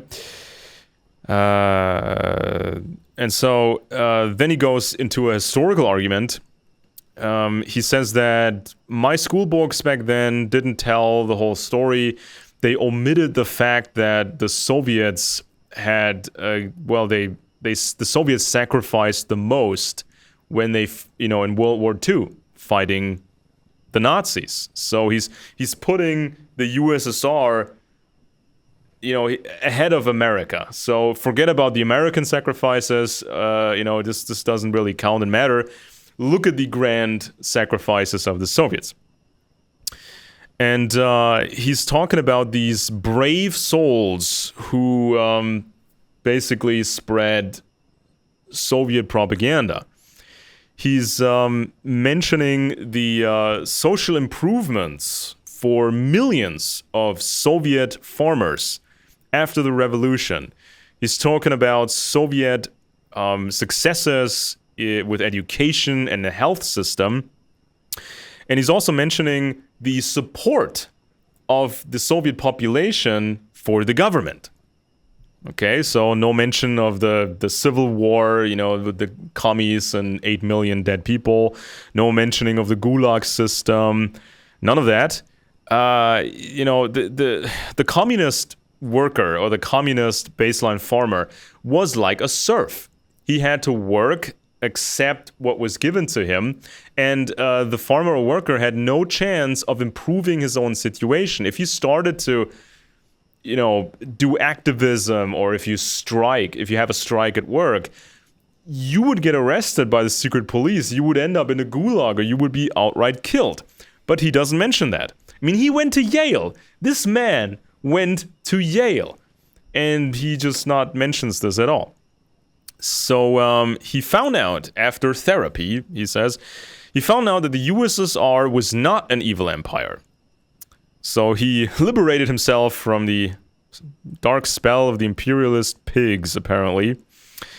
And so then he started to love the KGB. Admire the KGB in his own words, because he read a book called Spy Handler by the former KGB officer Viktor Cherkashin. Now he was, by the way, I read that book too. Yeah, I read. Yeah, that it's not a terrible book per se, but you have to understand, of course, that he wants to paint the KGB in a very positive light. If I'm recalling, it's about how Cherkassin's people recruited Aldrich James, right? Yeah, he was the handler. I mean, well, he ran the operation with Aldrich Ames and Robert Hansen. Yeah, right. And so I mean, that was, it was an interesting book. But of course, you can't believe everything he's telling you because he's leaving the really sensitive parts out. The gnarly stuff. Something like that. Right. Yeah. And so, Okay. So Weisberg continues with the standard talking points, the same talking points we heard from Mr. Seipel, who got caught with the contract, and the same talking points we heard in the Tucker Carlson Putin interview. So it's all about the NATO betrayal, NATO expansion, yada, yada, yada. The usual stuff. Ukraine. He talks about Ukraine. And he says that if an invasion happens, this is Weisberg in the Washington Post right before the invasion. He says, if there is an invasion, we can't stop it. We can't do anything about it. So if the Russians basically take Ukraine, it's their right to do. That's what it sounds like. And we just stand idly by. And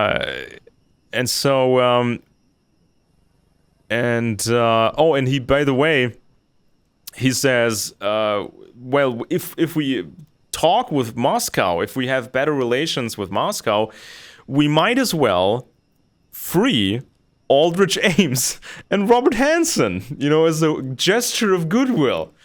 We just just free the most insidious traitors of all time to send the signal that anybody else can become a traitor and might even get away with it. Or at the worst, spend some years in prison and then go free and, I don't know, go to Russia and become a hero of the Soviet Union or whatever. Why? If you hand this text in, if you give this to your editor, the editor should respond with, are you out of your mind? Why are you slapping together the most baseline generic Russian talking points? Where is your own opinion in this? Why isn't there any single original thought in this piece? You just cobbled together the baseline talking points. But the Washington Post, they ran this thing. They actually ran this thing. Why? Why did they do that? So this is like, yeah, that's very interesting. Yeah, that is it. It's the juxtaposition. They're always Russian active measures are always trying to frame certain issues, and of course at that time in December of 2021, that was when Foreign Minister Sergei Lavrov was laying out his ultimatum to NATO that it was to go back to 1997, or was it 2003? I forget which. I think it was 97. They were going to go back, and there couldn't be any NATO bases or forces in any of these countries, which included Poland, if I recall, right, in the Baltic states, of course. And of course, this was this is an attempt to dictate. This was the ultimatum before the Ukraine war to NATO, which was outrageous, really, dictating to all these countries. Why would Russia care if these countries are independent when they are not well armed enough? And Russia's the biggest nuclear power in the world. How is Russia ever threatened by any of this? Yeah. The fact that these countries are going their own way and doing their own things. Why would Russia be concerned unless Russia was up to no good and wanting to take over Europe? Why would they even, make an ultimatum like that? Now, the highest-ranking Soviet defectors told us that the plan was to take over Europe and then take over the United States. Because once you have Europe, you have all these people, you have the ports, you have the industry. This makes it a whole lot easier to then attack the United States. And so some people in America, they're saying not just abandon Ukraine, just abandon Europe altogether. They have to, manage their own security. Well, fact is, we can't. I've mentioned this briefly before about the German army, and I've dug into this quite a bit more in the meantime. And so there's already been a grand scheme of sabotage against the German army. So all the standard methods you can imagine. You just make everything bureaucratic, you make everything slow, you delay projects, and there's also possible sabotage in these corporations that make tanks or airplanes and stuff, because everything turns out to be 5 times as expensive. Stuff doesn't work.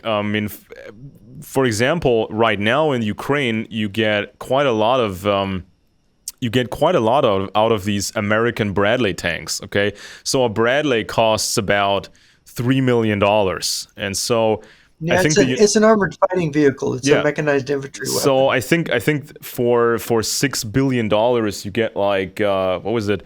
For $6 billion you get 2,000 Bradleys or something like that, right? Germany they're old technology, by the way. They're the old stuff. But you can upgrade them, and Germany wants to build 300 tanks of that type. They want to build 300 instead of 2,000, but these 300 don't really work. Okay, so you get basically nothing for $6 billion. You're not getting 2,000 Bradleys, you get nothing for your $6 billion. And so then you have and we get this yearly report about the German forces, right? This is when this is sort of supposed to be an independent audit. So this is not political talk. This is just straight up visiting these places and asking the soldiers what's going on. And what's going on is these German bases, they're basically rotten. Nothing quite works. Nobody really likes to work there. And it takes 10 years to get a new piece of equipment. And there's all sorts of organizational chaos, bureaucratic chaos. And then there's, of course, a whole nother layer of sabotage. And this is sleeper agents inside of the German armed forces. Now, we know what would happen if sleeper agents in times of war, if they get activated and they start damaging equipment, destroying these valuable specialized replacement parts that you can't just get, and just damage the computer systems, install viruses on the computer systems, and just, or you can, this was a case mentioned in this current report. There was sanitation problems in German military bases. So the water wasn't good, the food wasn't clean. Now imagine if a sleeper agent put some stuff, some salmonella or something, into the food or into the water. And so you get hundreds or if not thousands of soldiers, you get them sick. They can't work, they can't function. And if they test these soldiers, they will simply say, well, it's salmonella. We screwed up. There's no evidence of biological attack. Or the chemical and biological defense systems in the German army, they're terrible.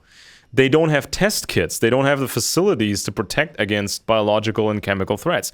So sleeper agents could virtually disable the German armed forces before they even start to move. Okay? So this is the point which the Russians have always wanted, that Germany would have to capitulate. They have to sign some sort of document where they fulfill or promise to fulfill the Russian terms, because they can't fight. So if you can't fight, what's left? It's just capitulating. So then Russia takes over Germany, and then the next step they can take the United States. And of course, now over the last decade, of course, the Social Democrats and also the Angela Merkel government, they spend so much money on climate change and the climate transformation. They would spend any sum imaginable on this, but they would not spend money on the military. And of course, the climate change thing is just a waste of money, because even if it's true, even if the climate is getting warmer, and even if we're causing it, there's nothing that we can do, because India and China and these other countries aren't going to stop producing, greenhouse gases. Yeah, and so imagine what would happen if Germany capitulates, the Russians take it over. They would start producing all kinds of things with no regard whatsoever to the environment, because that's what they did before. In the Soviet part of Germany, in the Soviet part of Germany in the East, they would just completely wreck the environment. They would pump the most toxic stuff into the rivers. They would have terrible nuclear power plants. They just didn't care about the environment. And if you actually did activism for the environment, you would get a midnight visit from the Stasi. So they ruined our economy, they ruined our military because climate change. But if Russia takes us over, they would not care about the environment one bit. This is the situation. So don't believe. Americans listening to this, don't believe that we can defend ourselves. We really can't. Absolutely not. And of course, this is where Trump gets all upset. Europe has more than 2.5 times, the European Union, 2.5 times the gross national product of the United States, yet it can't defend itself. Yeah. This is something that Americans are going. But see, what people don't understand is you shouldn't blame Europe for this, because the trading system goes along with the defense system that evolved from the time of Eisenhower, when NATO was really evolving, when CETO and the treaties with Japan and South Korea were evolving. We opened our markets to take the goods from these countries so that they could rebuild after World War II. and they would use the dollar to trade with, and we would then defend everybody. I mean, everybody had a responsibility to build some military, but the United States had the big responsibility because we were the big country. And really, with militaries, building military to scale, and the fact that the American homeland was here between the two oceans, it was a safe rear area to support these countries that are really on the front lines of China and the communist bloc and the Soviet Union. These countries that are really vulnerable. It was our nuclear deterrent that was ultimately protecting everybody. And it evolved that way. And unfortunately, because of this clever scheme of the Soviet Union liberalizing and supposedly disarming, and they did have some problems, of course, but they kept their nuclear arsenal. They rebuilt new categories of weapons like the SS-27, road mobile ICBM, something we don't even have, and even newer ones they're cranking out now with new nuclear warheads.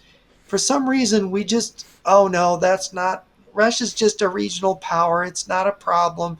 And so now we're in this position, which, by the way, thank you, George W. Bush. Well, he tried, but actually the Democratic Senate blocked him in the latter part of his second term from rebuilding our nuclear arsenal when he was starting to wake up. And then you had the Democratic administration of Obama, which was dead set against, just like Biden, rebuilding the nuclear arsenal, Yeah. and blocked it at every chance they could. And then you had this brief blip of Trump, and Trump actually said to his cabinet, we need more of these nuclear weapons. We need to build them.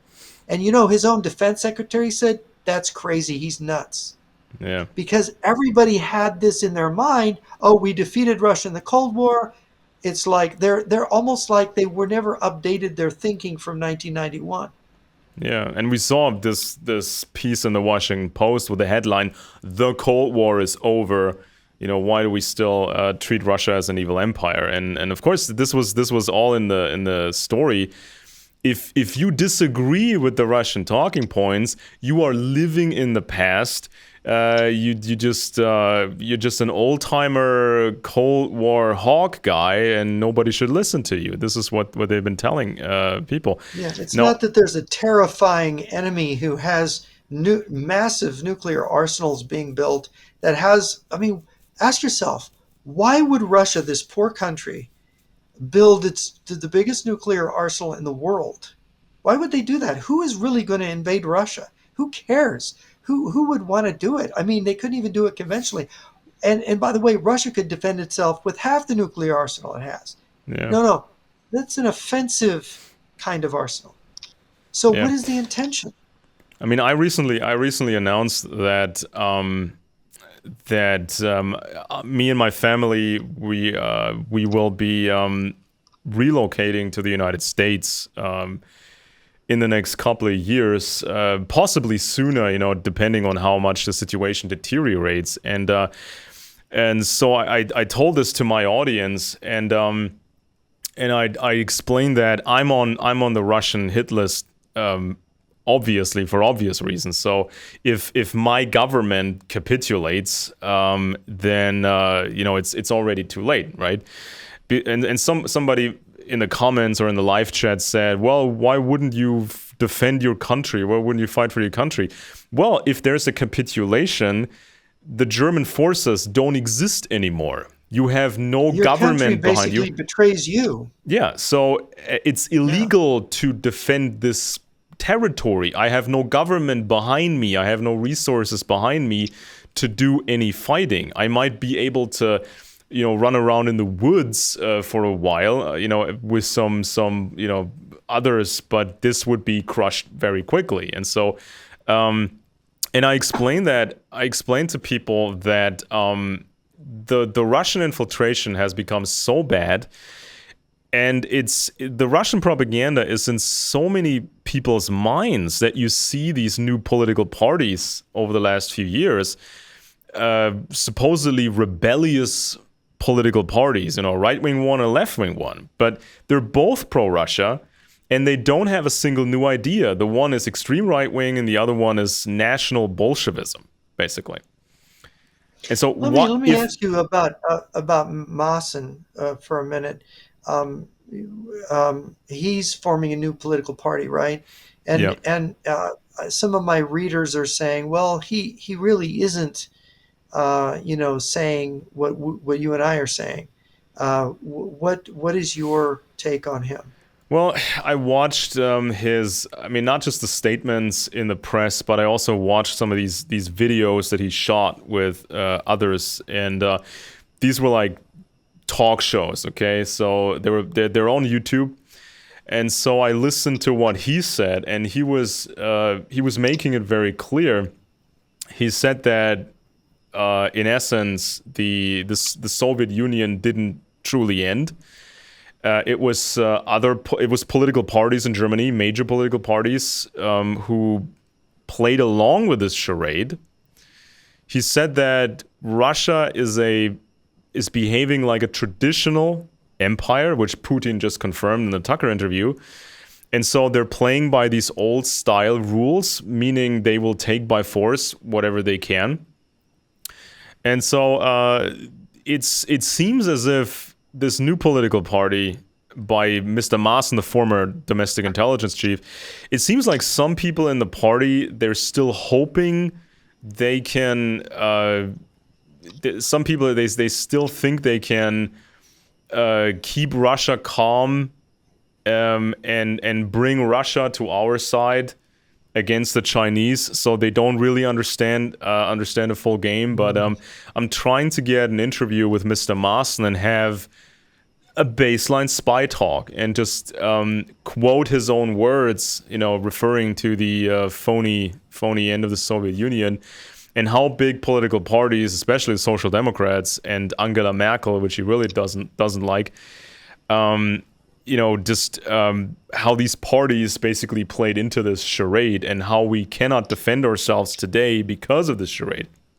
So it's not exactly clear how explicit they want to be at this point. I mean, we'll just see. But I explained to people that it's gotten so bad, and people here, they don't have any imagination. They can't come up with new ideas, and we're basically a few years away from World War III potentially. And so what future do I have in this country, and what future does my family have? So in a few years, if my daughter studies medicine, will she be used as a combat medic in a war? If the war continues for more years, will my son then be called up as a soldier in this infiltrated German army? Do I want my son to fight in that army that is highly compromised? And so even in a more positive scenario, when Germany has, substantial losses, but Germany still exists, what would Germany be like after this war? Will we be out of NATO? Will we be some sort of a buffer state? Will there be some deal made with the Russians? And so what's the future going to look like here? I mean, I can still do my work, my German work, from the United States, but I'd rather be in the United States than here. So this is how bad things have become, ultimately. We just got in some reports from I think this is from Ukrainians and others. They've been tracking FSB operations, Russian operations in Europe, right? So this concerns the Italian right-wing party called Lega, and this also concerns the German right-wing party, the AfD. So these parties were working with people who are connected to people who are, as it seems, FSB agents. Now, this was under suspicion for a long time, but now people broke into Russian computer systems, and they stole insurance data out of Russia. And so they could find these names that were already suspicious, and they could track that they had insurance for different departments connected to the FSB.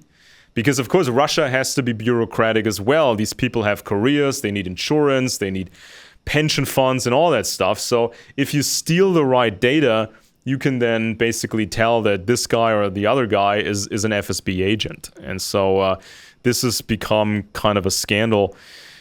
Because the Italian Lega, which has become quite powerful, this party, they had they always worked with the Russians and met with the Russians. Gianluca Salvini, Matteo Salvini, they always met with the Russians, and they love Putin.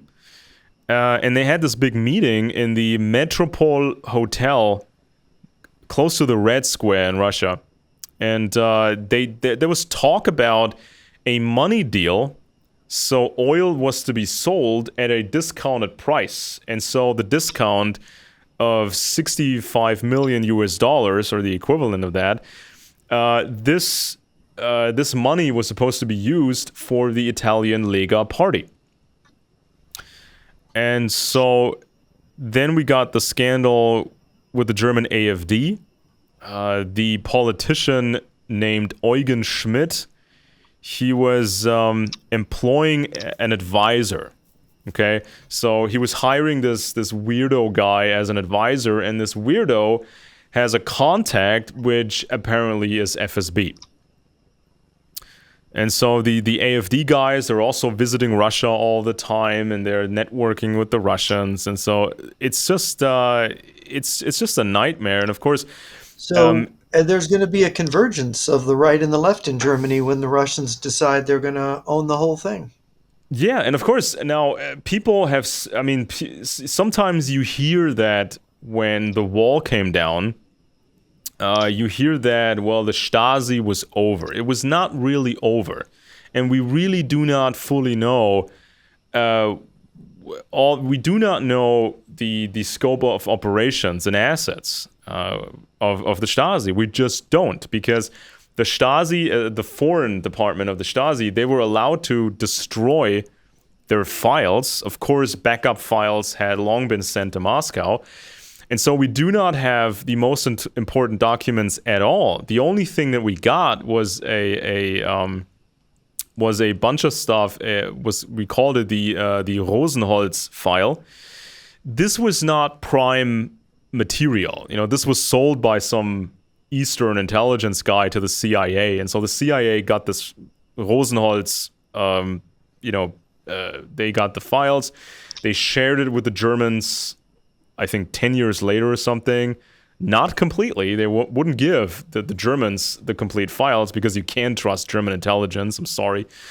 So this didn't tell us that much about the Stasi. And then there was a backup copy of the Sira network. This was the computerized system which the Stasi had used. And so at some point, the Stasi was migrating the system to a more modern system, and they used some real data for testing purposes, but they also used phony data for testing purposes, and then made a test run of the system migration. And out of that migration process, a copy somehow ended up in somebody else's hands. And so this backup copy was reconstructed, and it's interesting. You know, the SIRA, it's SIRA. The SIRA database is interesting because you can compare it to some other data, but it doesn't tell you the actual story because we don't have the real case files from the Stasi. So we don't know how bad this still is. And when the wall came down, German intelligence was starting to get afraid of a new movement by former Stasi people mixed with military people, Soviet people, mixed with the Russian mafia, which is pretty dominant here in Germany. So you get... Yeah, there's a lot of Russians, by the way, Russian nationals in Germany. Yeah, exactly. So you get all these people, you got all these professionals who were out of a job, and this was so large that regular German intelligence couldn't handle this. And so, it's not like we know what the Stasi was up to, or how it could continue. Okay. Now, of course, Edward Lucas in his book Spycraft Rebooted is explaining, for example, how spycraft has changed over the last 10 years because of all the digitalization and all the cameras and that sort of stuff. So if you use 10-year-old, 15-year-old, 20-year-old tradecraft, it doesn't get you the mileage it used to. But if you have infiltrated a country like Germany that much, you actually can get away with a lot. So if some FSB asset gets burned, they will just replace him. They will simply replace him with another guy, and just move on with that. Well, going back to Ralph Hope's book, The Gray Men: Pursuing the Stasi into the Present, Ralph Hope basically describes the Stasi now in the present, or at the time he's writing the book, as being flush with cash, having access to facilities and buildings, being politically active, being optimistic, being very chipper about their position within Germany, confident that things are going to go their way in the future. Yeah. Yeah, so this is a situation we're dealing with, and of course, the same is the case with the United States. Now, it's not like we have all the KGB files; we just don't, right? So the Soviet Union fell supposedly, but we don't have the data. There's no transparency, and not even. And you've got this KGB guy in Moscow that worked with the Stasi, and he's giving this interview to Tucker Carlson. He's basically just telling you. We're going to advance. We're going to take what we want. Yeah. And oh, by the way, this is something. I believe in the laws of history. Yeah, this is something I actually wanted to mention. I forgot about that point. In the Tucker Carlson interview, Putin lays out not just what, according to him, makes a country legitimate or not.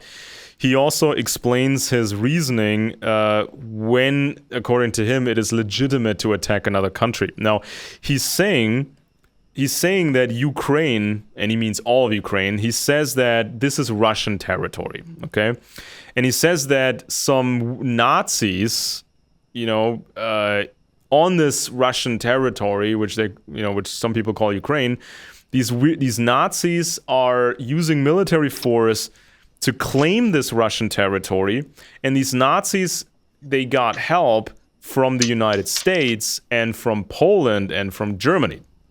Okay, so Tucker is asking Putin, would you attack Poland? And for example, and Putin answers, only if Poland attacks us. This is, we wouldn't touch Poland unless Poland is attacking us.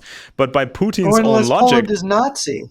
Yeah, by Putin's own logic, Poland has been, and Germany as well, and the United States as well, they've been helping Nazis to take over territory which is really Russian. So the attack has already happened. They're attacking Russia. So Russia already, according to Putin, Russia has already been attacked by Poland, Germany, and the United States, and some other countries. Yes. So he can attack any of us, and feel that this is perfectly legitimate. And by the way, in other venues, he has actually said that openly. Yeah. He said, you could get a nuclear strike, and he makes no bones about it. You can get a nuclear strike. Yeah, and I mean, of course, over the last 10 years, or almost let's say, starting in 2008, I had to observe in Germany how so-called alternative media became Russian media. And this became so bad that it's almost impossible for people to stumble upon something good on the internet, to find something good. And so it's funny to see alternative media outlets,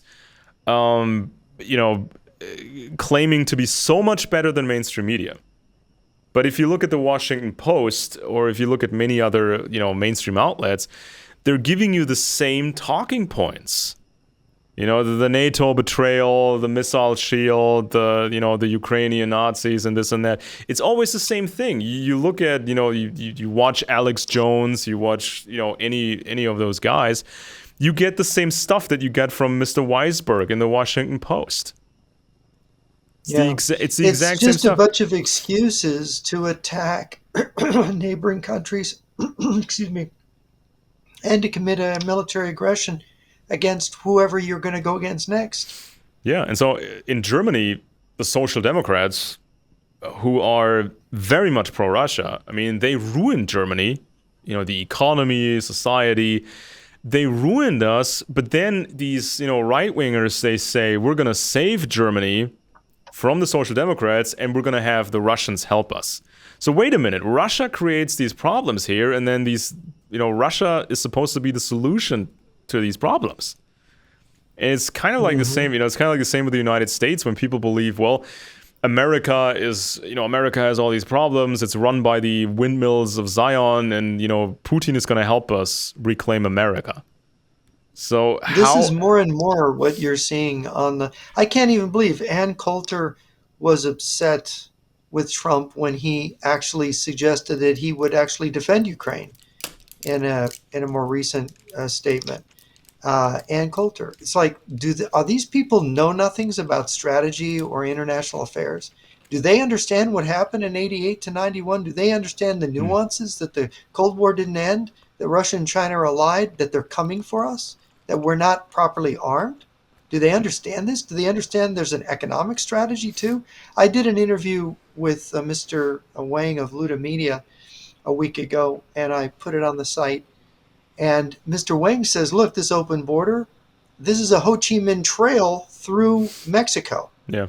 For the Chinese to attack you inside your country. And they're going to do a number of things. They're going to disrupt your power grid. They're going to disrupt your cities. They're going to go into the streets. They're going to down your economy. And they're going to attack the dollar overseas. And they're going to paralyze you so you can't defend your allies in Europe or in Asia or the Pacific. Some intelligence officers in Europe were quoted in the press. They said they were dumbfounded by how easy it was oftentimes for the Russians to recruit people in Europe, because these are intelligence professionals. When they want to recruit someone, they know how difficult this is. You have to find the right approach, and it's a very delicate process. But they're watching how the Russians can do it so easily, because these people targeted by the Russians, they don't know anything. They don't know what they're getting involved in and how all these things work, because they just don't know anything about intelligence work, really. Well, the thing is that Russians have created the narratives by which people live. Now everybody lives by these narratives, often conspiracy narratives or anti-Semitism or resentment towards their own government, and dissatisfaction with this or that. And that is the condition. They create neurotic, dissatisfied people, and then they can recruit them. Yeah, it's against their own society. Yeah, it's like all these little tricks that the Russians use, right? They give you a Russian passport, or they promise you a Russian passport and say, if anything comes down the pipeline, if you get in trouble, we're gonna just pull you out. We're just gonna protect you, or you can trust the Russian intelligence to be perfect. You'll never get caught. Or sometimes people don't actually understand the laws, right? If you start to betray the United States, luckily the punishments in America for treason are much harder than they are in Germany.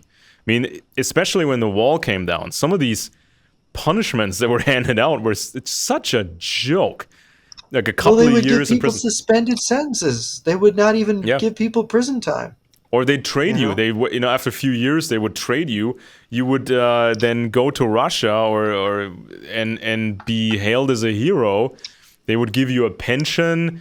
They would give you an apartment or a house, and they would give you a job instructing the next generation of intelligence officers. I Well, mean, and notice at the end of the Tucker Carlson interview, Carlson wants this journalist to be released by Putin. He the actually Washington suggests Post that guy, Putin yeah. should. Right, though, and he's just a young guy. He's not a spy, and Putin, he says, "Well, why don't you be generous and show goodwill?" And Putin is like, "I've shown enough goodwill. Yeah. I'm all out of goodwill.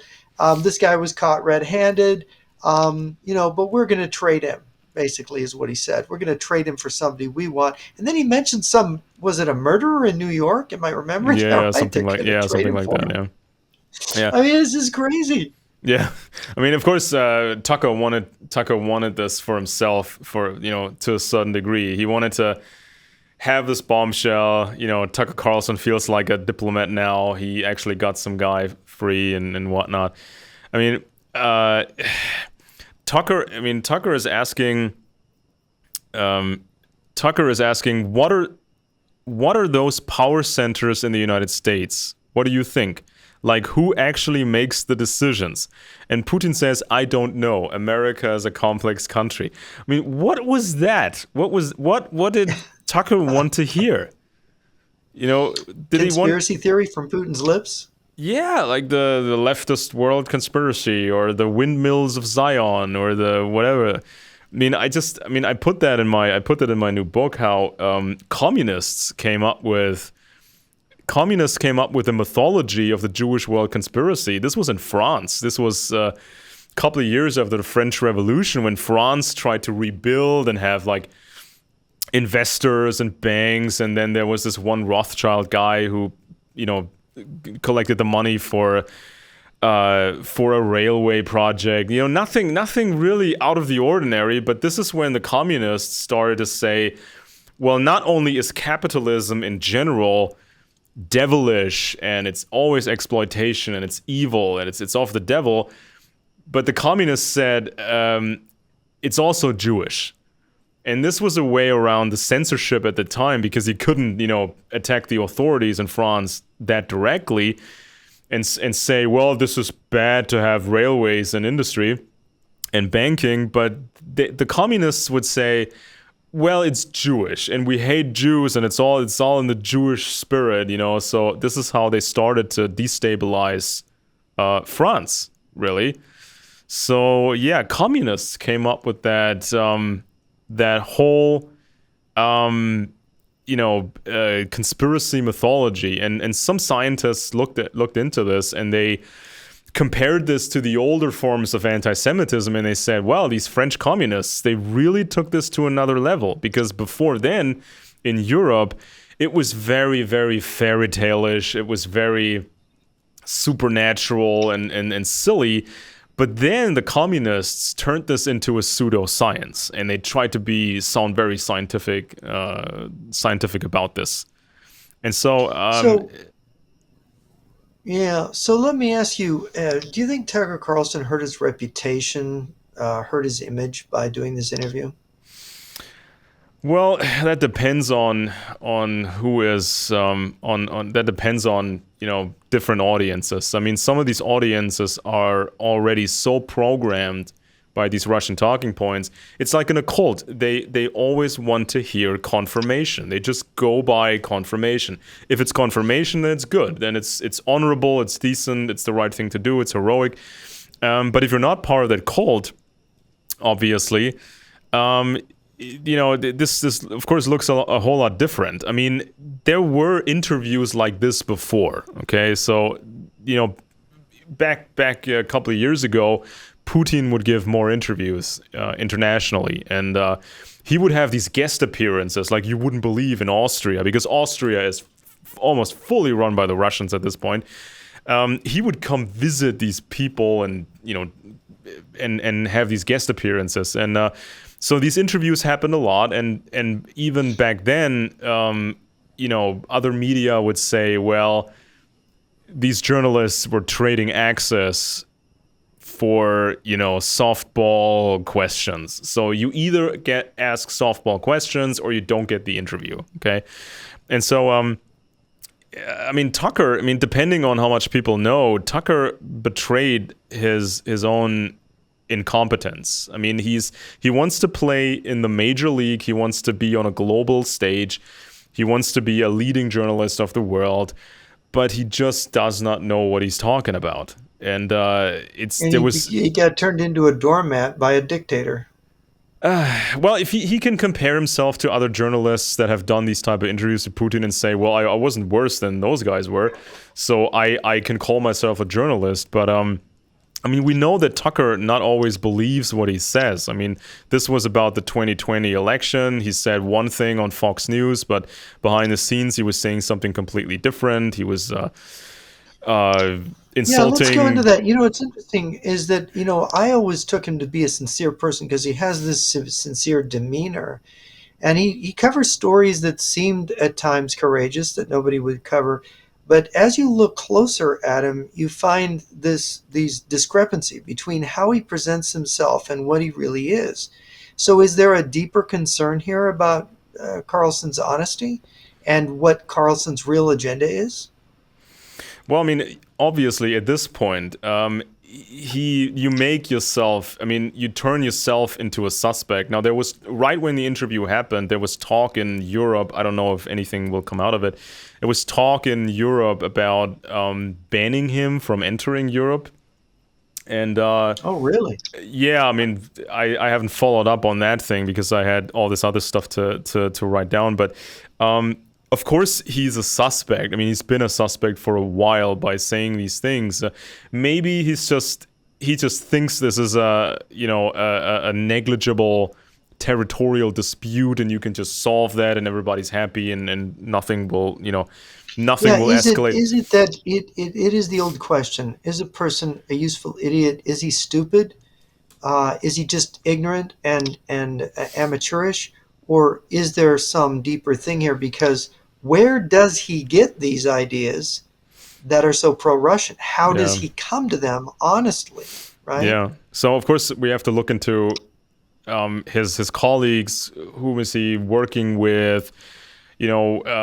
Personal scandals. I mean, it's basically a target package. You have to do a target package on Tucker Carlson and look into all kinds of stuff and see if there's anything worthy of note. Because I mean, he's gained some status with some audiences with this. Because I mean, all kinds of alternative media and whatnot, they would have loved to do the same thing. I mean, Alex Jones would have loved to do this interview, right? I mean, Alex Jones has been on Russian television with Solovyov and just repeated all these terrible talking points. And it's at some stage, Solovyov was offering Alex Jones asylum in Russia for Alex and his family, offered him a nice house and a television show, the big television studio. But many would have loved that spot. Many would have loved to do the exact same interview. But Tucker got the call. And so it's just kind of the most suspicious thing about it, I think, is the Seipel parallel, because people were wondering, why did Seipel get all this exclusive access to Putin? Why did Seipel, of all people, got the first television interview with Edward Snowden? Why him? And now we know about this sponsoring contract, which might be the tip of the iceberg. And who knows what other motivations went into this, okay? So sometimes it's personal reasons. Sometimes you can tell, well, this person's parents, there were cases like that. Somebody's parents maybe fought in the civil war in Spain, with the fascists and the communists, or the grandparents, or maybe some grandparent ended up in a concentration camp. There's some old grudges. There's all kinds of reasons why people actually do this, right? Or as somebody falls into a Russian trap. This could be a simple trap, or the Russians help you, or some cutout middleman, they help you, and then you're in it, and then they call it rolling you down the hill. They start out small, and then they get you into more trouble, and then there's no turning back at this point. There's this one young woman. Go ahead. There was this one young woman who became quite infamous, a German woman, Alina Lipp, right? So out of nowhere, she became this online sensation on Telegram she was just constantly pushing Russian talking points, and she had this nice looking face, and she was young, and she was the new star of alternative media, because all these other guys, they were old guys, they didn't have that youthful appearance and that image, and so she was starting to violate German law. Because with German law, you cannot actively cheer for a war of aggression. So you can say, well, it's a war of aggression, and then you can list all these Russian talking points, but you cannot outright do certain things and say certain things. And so she started to get into trouble with the law, and was the point when she just packed up and left. She's now somewhere in Russia. She was also in Ukraine, I believe. And she recently did this interview online with one of the worst propaganda publications here in Germany. And she kept repeating the usual stuff, but she seemed so unhappy all this time. She seemed like she wants to go home, like she's crying half of the day. She does not apparently like it in Mother Russia. And I posed the question, what would she do if these guys she's working with in Russia, what if these guys get any, funky ideas about her? What if there's, incidents? How would she react? How, would she call the police? What would she expect from a judge in Russia? How could she protect herself? Apparently she wants to go home. She made this glaring mistake. And there were some propagandists over here that act like right-wingers now, but they used to be communists in the Cold War, and they never wanted to live in Eastern Germany. They never wanted to live inside a communist country. And they got themselves into this, and they would do anything for Russia except live there. So this is kind of the... Yeah. Well, another personality that has this problem is Jordan Peterson. Oh, God. The Canadian psychologist, right? He gave, a year ago last July, he gave this strong pro-Russian, let Russia win the war talk. It was more than an hour. It was a long ramble. It was quite outrageous. I wrote a long piece about it because it was unbelievable and unexpected from somebody who read Dostoevsky and Solzhenitsyn and quoted them all the time and talked about the evils of Soviet communism. But you see, he received medical treatment in Russia. Yeah, for his addiction problem. For his condition, right? And so you'd mentioned they do something for you. Well, he's got to have some gratitude because his health was broken, and the treatment that he needed, he couldn't get in the West because it was considered too dangerous. So he got the treatment he needed in Russia. And that is a very peculiar and unfortunate, because he's very smart. He's got some very deep understandings of some social problems and psychological issues, but he just doesn't understand Russia. He's a trained shrink. I mean, this is his expertise. He knows about addiction and treating people. But when he became really popular, I looked into his background, I looked into his earlier work, and he always wanted to be an expert on evil empires. He wanted to, delve into these grand topics because he feels, like he's meant for more than just talking about psychological topics. But when I looked at his earlier work, I found that he just never progressed after a certain point. And the whole espionage angle apparently is foreign to him. I mean, he's very philosophical. He talks about these the Jungian themes and the archetypes and that sort of stuff. But when it comes to espionage, he seems to be rather oblivious. And military history. I mean, he's willing to go the Mearsheimer route on understanding the invasion of Ukraine, and that's really problematic.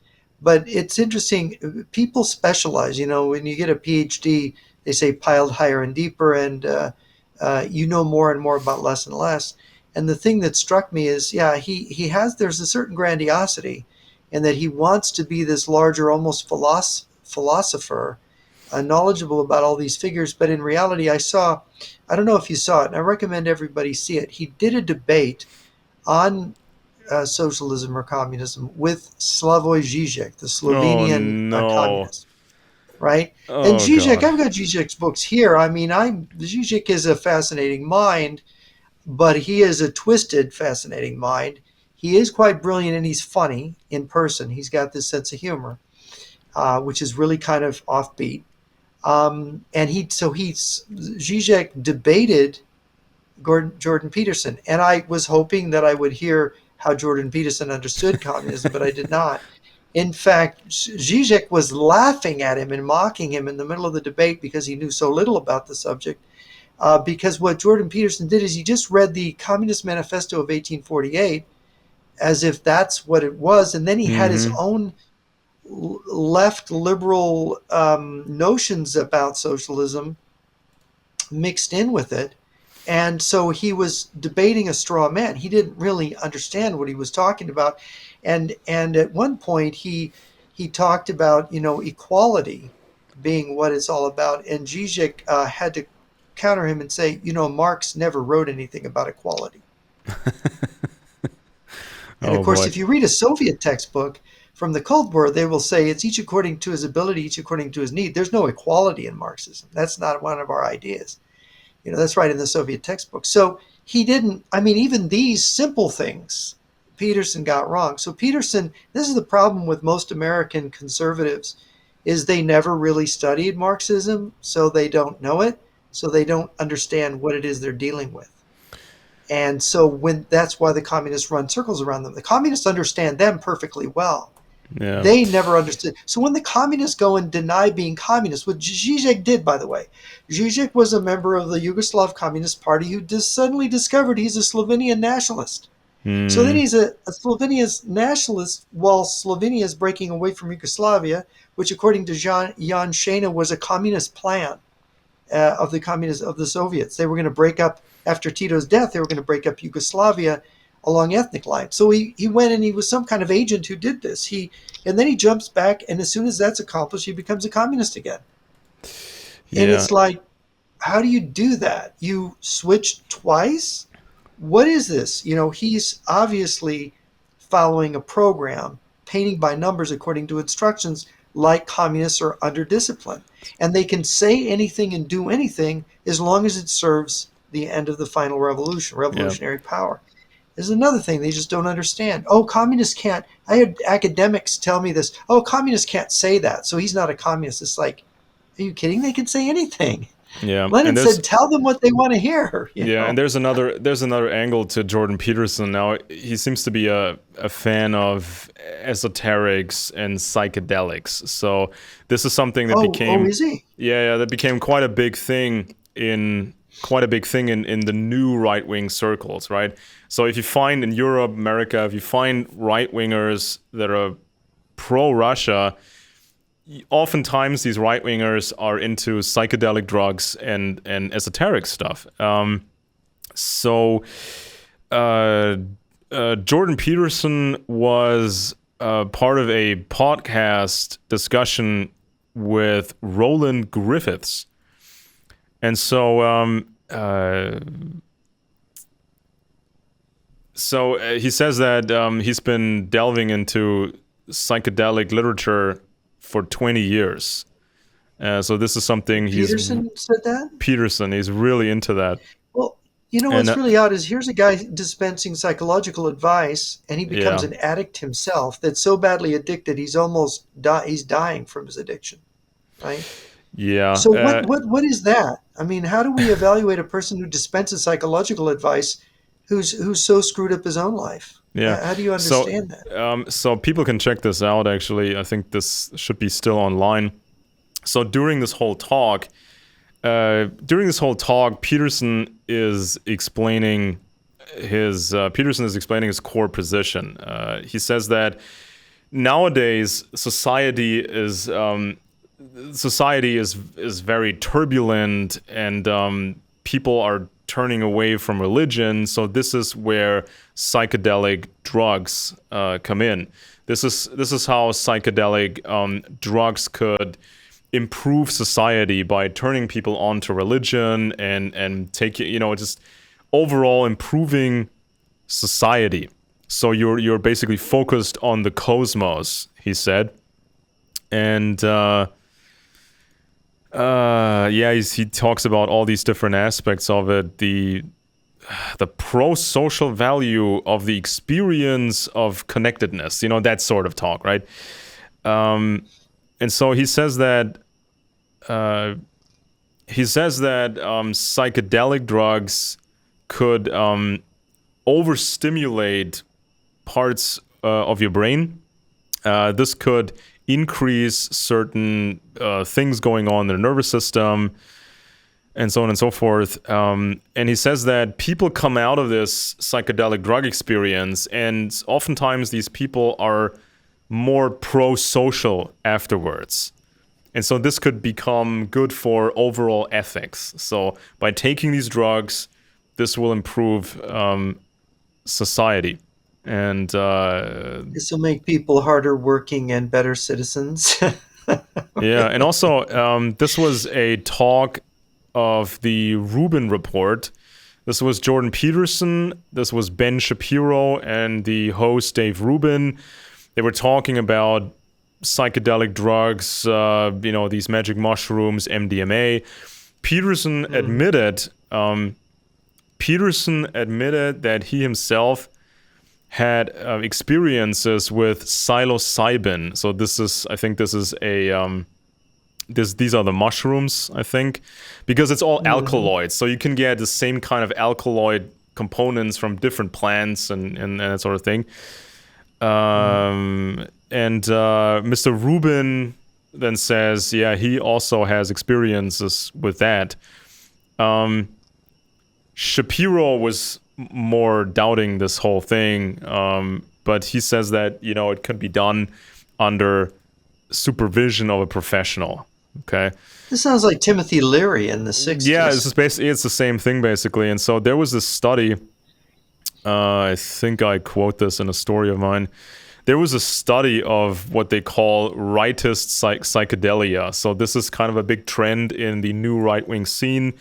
All these people that are pro-Russia, they're into these drugs and they're into these experiences, and they think that Russia nowadays is conservative, and they think that Russia is very Christian and in tune with the cosmos and all that sort of stuff. So who knows? And they don't realize that Russia is the capital of mind control drugs, the development of the most sophisticated mind control drugs. Exactly. Which, so, by the way, are related to these psychedelics. Yeah, and I in my new book, I get into the Russian research on mind control and esoterics. So this goes back to the Tsarist time.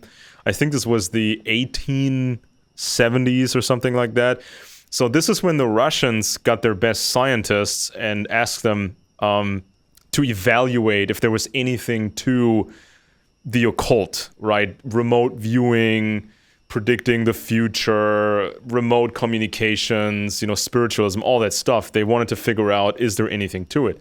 And at the time, the scientists said, no, this is just nonsense. And in the early Soviet days, the new government again tried to have scientists look at this stuff, but for intelligence purposes.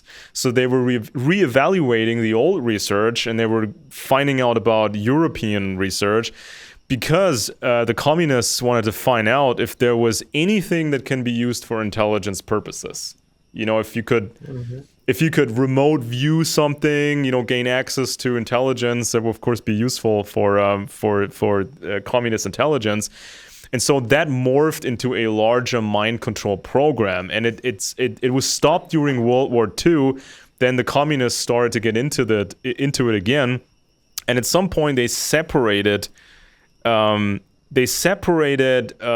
control research from esoterics. I think they figured out we could use esoterics at least use it to ensnare people, right? Well, this is the thing you find out with this esoteric, and we'll have a show on this probably about.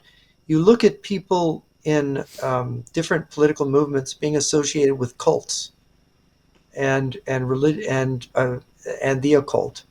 You go back to the Nazis, you go back to the silver shirts, and then you end up in the UFO cults. And Yeah. you've got these remote viewers, and you see, like with the disclosure movement in the United States, Dr. Stephen Greer, they sound like Soviet agents, right? Mm-hmm. And you have these people who've been associated with the Nazi movement in the U.S. before World War II, like George Adamski and other early contactees who claim to be in touch with Venusians or aliens.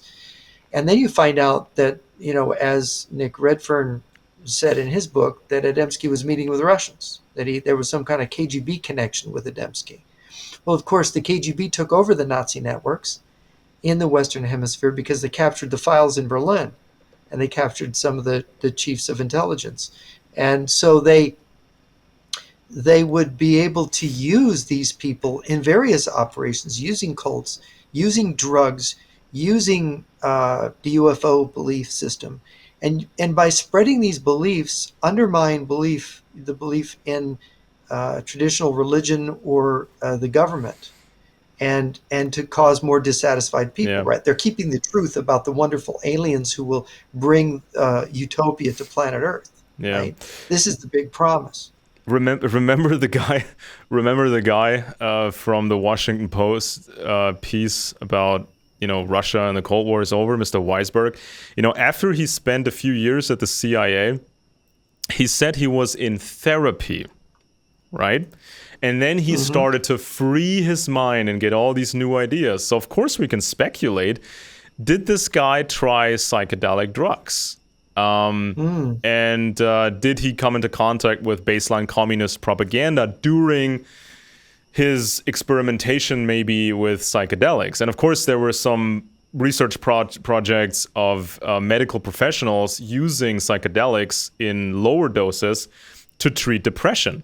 So we might speculate that this guy was depressed, and maybe he had a psychedelic experience added propaganda, and that changed his whole outlook. This is the sort of stuff that you have to be concerned about. And this is the theory that I'm working on, is that these mind control drugs. I mean, what is the explanation for the UFO abduction experience? Were these people, I'll go over this again. Were these people exposed to some kind of drug? Were groups of people drugged with something that causes them to have even a group hallucination? Or if it's accompanied with some kind of hypnosis or other unknown psychotronic technology, mind control or alteration technology, there may be advances in science in this area that we don't know. So you don't have to have nuts and bolts craft from outer space. You just have to have people seeing things that they think are real because they've been given a drug. And we know these experiences can be extremely vivid.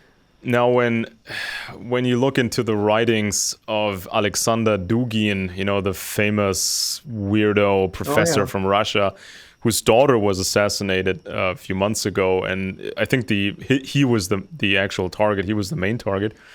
But if you get into his writings, he gives you this narrative that modern evil society, what he calls the liberal society. This is modern society is very fast and chaotic, and people watch stuff on their phone. It's all very loud and artificial and disgusting. And he proposes a whole different culture where you basically take psychedelic drugs, get into the woods, you go into the woods and you have this magical experience, and this would tune you into this other type of society, or as Jordan Peterson said, it increases your, connectedness with the cosmos and everything. So this is kind of the way these people work. Okay, so I mean, these you should are the people never that support Mr. Putin. You should and never. By the way, it's very interesting that Tucker Carlson's a big guy for putting on UFO stories on his show. Really? He did that a lot. When he was on Fox no. News, he did UFO episodes almost every week. Well, and many times that I watched no. it, he was doing those. Oh, yeah. Oh, no. He gave public, when the Tic Tac video came out from the U.S. Air Force, he was big on putting it on Fox News. He was big on interviewing the people, and he's been doing that. He did an interview with I believe with Mr. Grush, who was the guy that Oh gave boy. this testimony before Congress. And so it makes you wonder, if you have a group of spies in the U.S. government, do you have them leak stuff about some Mm-hmm. kind of secret uh, reverse engineering program of flying saucers? Is this really real, or is this some kind of mirage? Because when you go back um, to the what the real UFO researchers, the respectable ones like Jacques Vallée, or even the journalistic ones like John A. Keel, they did not believe that Roswell was a real crash. Yeah. They did not take any. And if you look at the majestic, people believe in these majestic 12 group that's the secret government, right? Where did we hear that before? It's a conspiracy theory. Uh, It's coming from the left. It's villainizing the military industrial complex, and it's completely fabricated. And a lot of there's evidence that some of this stuff came from the communist bloc, that they uh, planted these documents, right? Or they concocted them. darn it. I just found something, but the video has been taken down. Okay, so I just gonna put this up on the screen Hmm. for people to see this. Just pull that tab. I probably can find the original somewhere because the internet does not forget, as we all know. Okay, so um, here on the screen, you see the search results. Okay, so I was just looking for the terms psychedelics and Tucker Carlson. Okay, so if you Hmm. scroll down, you see a search result, and this is a YouTube video search result. It says Tucker Carlson did psychedelics question mark. And the description says Joe Rogan discusses Tucker Carlson's early years as a Grateful Dead fan and psychedelic user. So I'm gonna have to track down if I can find a copy of that. Oh I mean, wow. it must be me because if this was an actual excerpt from uh, Joe Rogan's show, I mean, it should be easy to find the entire show and get the actual clip because I did Hmm. not I have no idea what Tucker Carlson was into in his early years, but the Grateful Dead, this was one of the original crazy LSD bands. This Oh was in yes. in the 60s, all these bands taking LSD, promoting LSD and promoting a new way of life. And Joe Rogan, of course, is a fan of psychedelics. He's been very open about that. And recently, I saw a clip recently where Joe Rogan, with his famous podcast, he was starting to say this stuff. Why should we spend money on Ukraine? We should spend that money domestically. Why should we give money Mm. to Ukraine? And yeah, uh, that's not good. I mean, I'm gonna track this down and see if I can find the Yeah, let's do it. So we're we're original. we're we're coming up on almost 3 hours, so we probably should wrap Oops. this up. Um, this has been interesting. No, I think this interconnections between drugs, psychedelics, intelligence operations, use of the occult, use of the UFO narratives. I mean, Nick Redfern's book, UFOs from the Kremlin, I think is what it's, no, Flying Flying Saucers from the saucers from the Kremlin, Kremlin. is really interesting. I mean, I'm going over it a second time, and I'm finding this to be, I mean, he really did do some wonderful research, because I'd always wondered about these connections. I'd always wondered if there was the KGB was involved, and it's really seriously massive. And there's a lot of unanswered questions. And what's going on now today with these narratives is that there's this Senator Schumer has written and made a statement saying we're going to go after these companies that supposedly are hiding Ugh. um, alien technology or whatever, that's not legal, that's beyond Congress. So there's an attempt to actually go after American defense contractors. And you talk about, when we need those defense contractors, we need to be defended. And the issue is about UFOs and attacking them because of it, it raises a red flag to me, right? Yeah, for What is obvious this? reasons. Where is this coming from? All of a sudden, out of nowhere, this war in Ukraine. So And why yeah, isn't Russia? Why isn't Russia wonderfully transparent about supposed aliens and well, it spacecraft? doesn't I make mean, any sense. If there was proof, the Russians would have crash flying saucers. They could present it, yeah, right? Why, if this thing is real, there's all these countries. Anyway, what are they? All these countries are in a conspiracy together to hide it? That doesn't make any sense. And in fact, it is the Soviets being communists and the Chinese being communists. It would be just very much to their advantage to present these ideas if they had proof. It would be very much yeah, advantageous if in their philosophical, system. So I don't. There's something else going on here, and you raise the issue of drugs, and then it connects to Carlson, and Carlson's bewildering, and it's almost like he was sitting there with a dunce cap on the whole time with Putin. I mean, I watched the expression on his face would be like all scrunched up, concentrating on what Putin was saying, and hmm at other times smiling admiringly at him or laughing inappropriately. yeah. I think the It most was, embarrassing for me, the most embarrassing spot was when after Putin had laid down his historical argument about what makes a country legitimate and whatnot. Tucker asked the question, "Why is this relevant to Ukraine?" I'm just thinking, yeah. he's Well, it just wasn't basically connected telling even you for him. he's been explaining to you why he doesn't think Ukraine is a real country because he applies all these false attributes or outdated attributes. Of course, this is relevant to Ukraine, Tucker. What do you mean? Have you offered Orban a chunk of Ukraine? He asked him. Yeah, it's like, what are you talking about, Mr. Putin? I don't know why this is, why you're Yeah, telling me no, he these. was kind of It's like lost in the this woods there. this must have been just like when Tucker Carlson was in college. Some professor starts saying things and his mind just goes blank and he's just asking himself, what is this guy saying? This is basically Tucker in college. hmm Yeah, this is for a guy in his 50s. This is a little bit late in the day to be getting up to speed, Yeah. but and to be used by a dictator. So anyway, I want to thank the listeners for joining us. This has been Friends and Enemies. I'm Jeff Nyquist in the United States. Alex Benish is in Germany. And thank you for joining us. And we'll be with another interesting topic to discuss next week.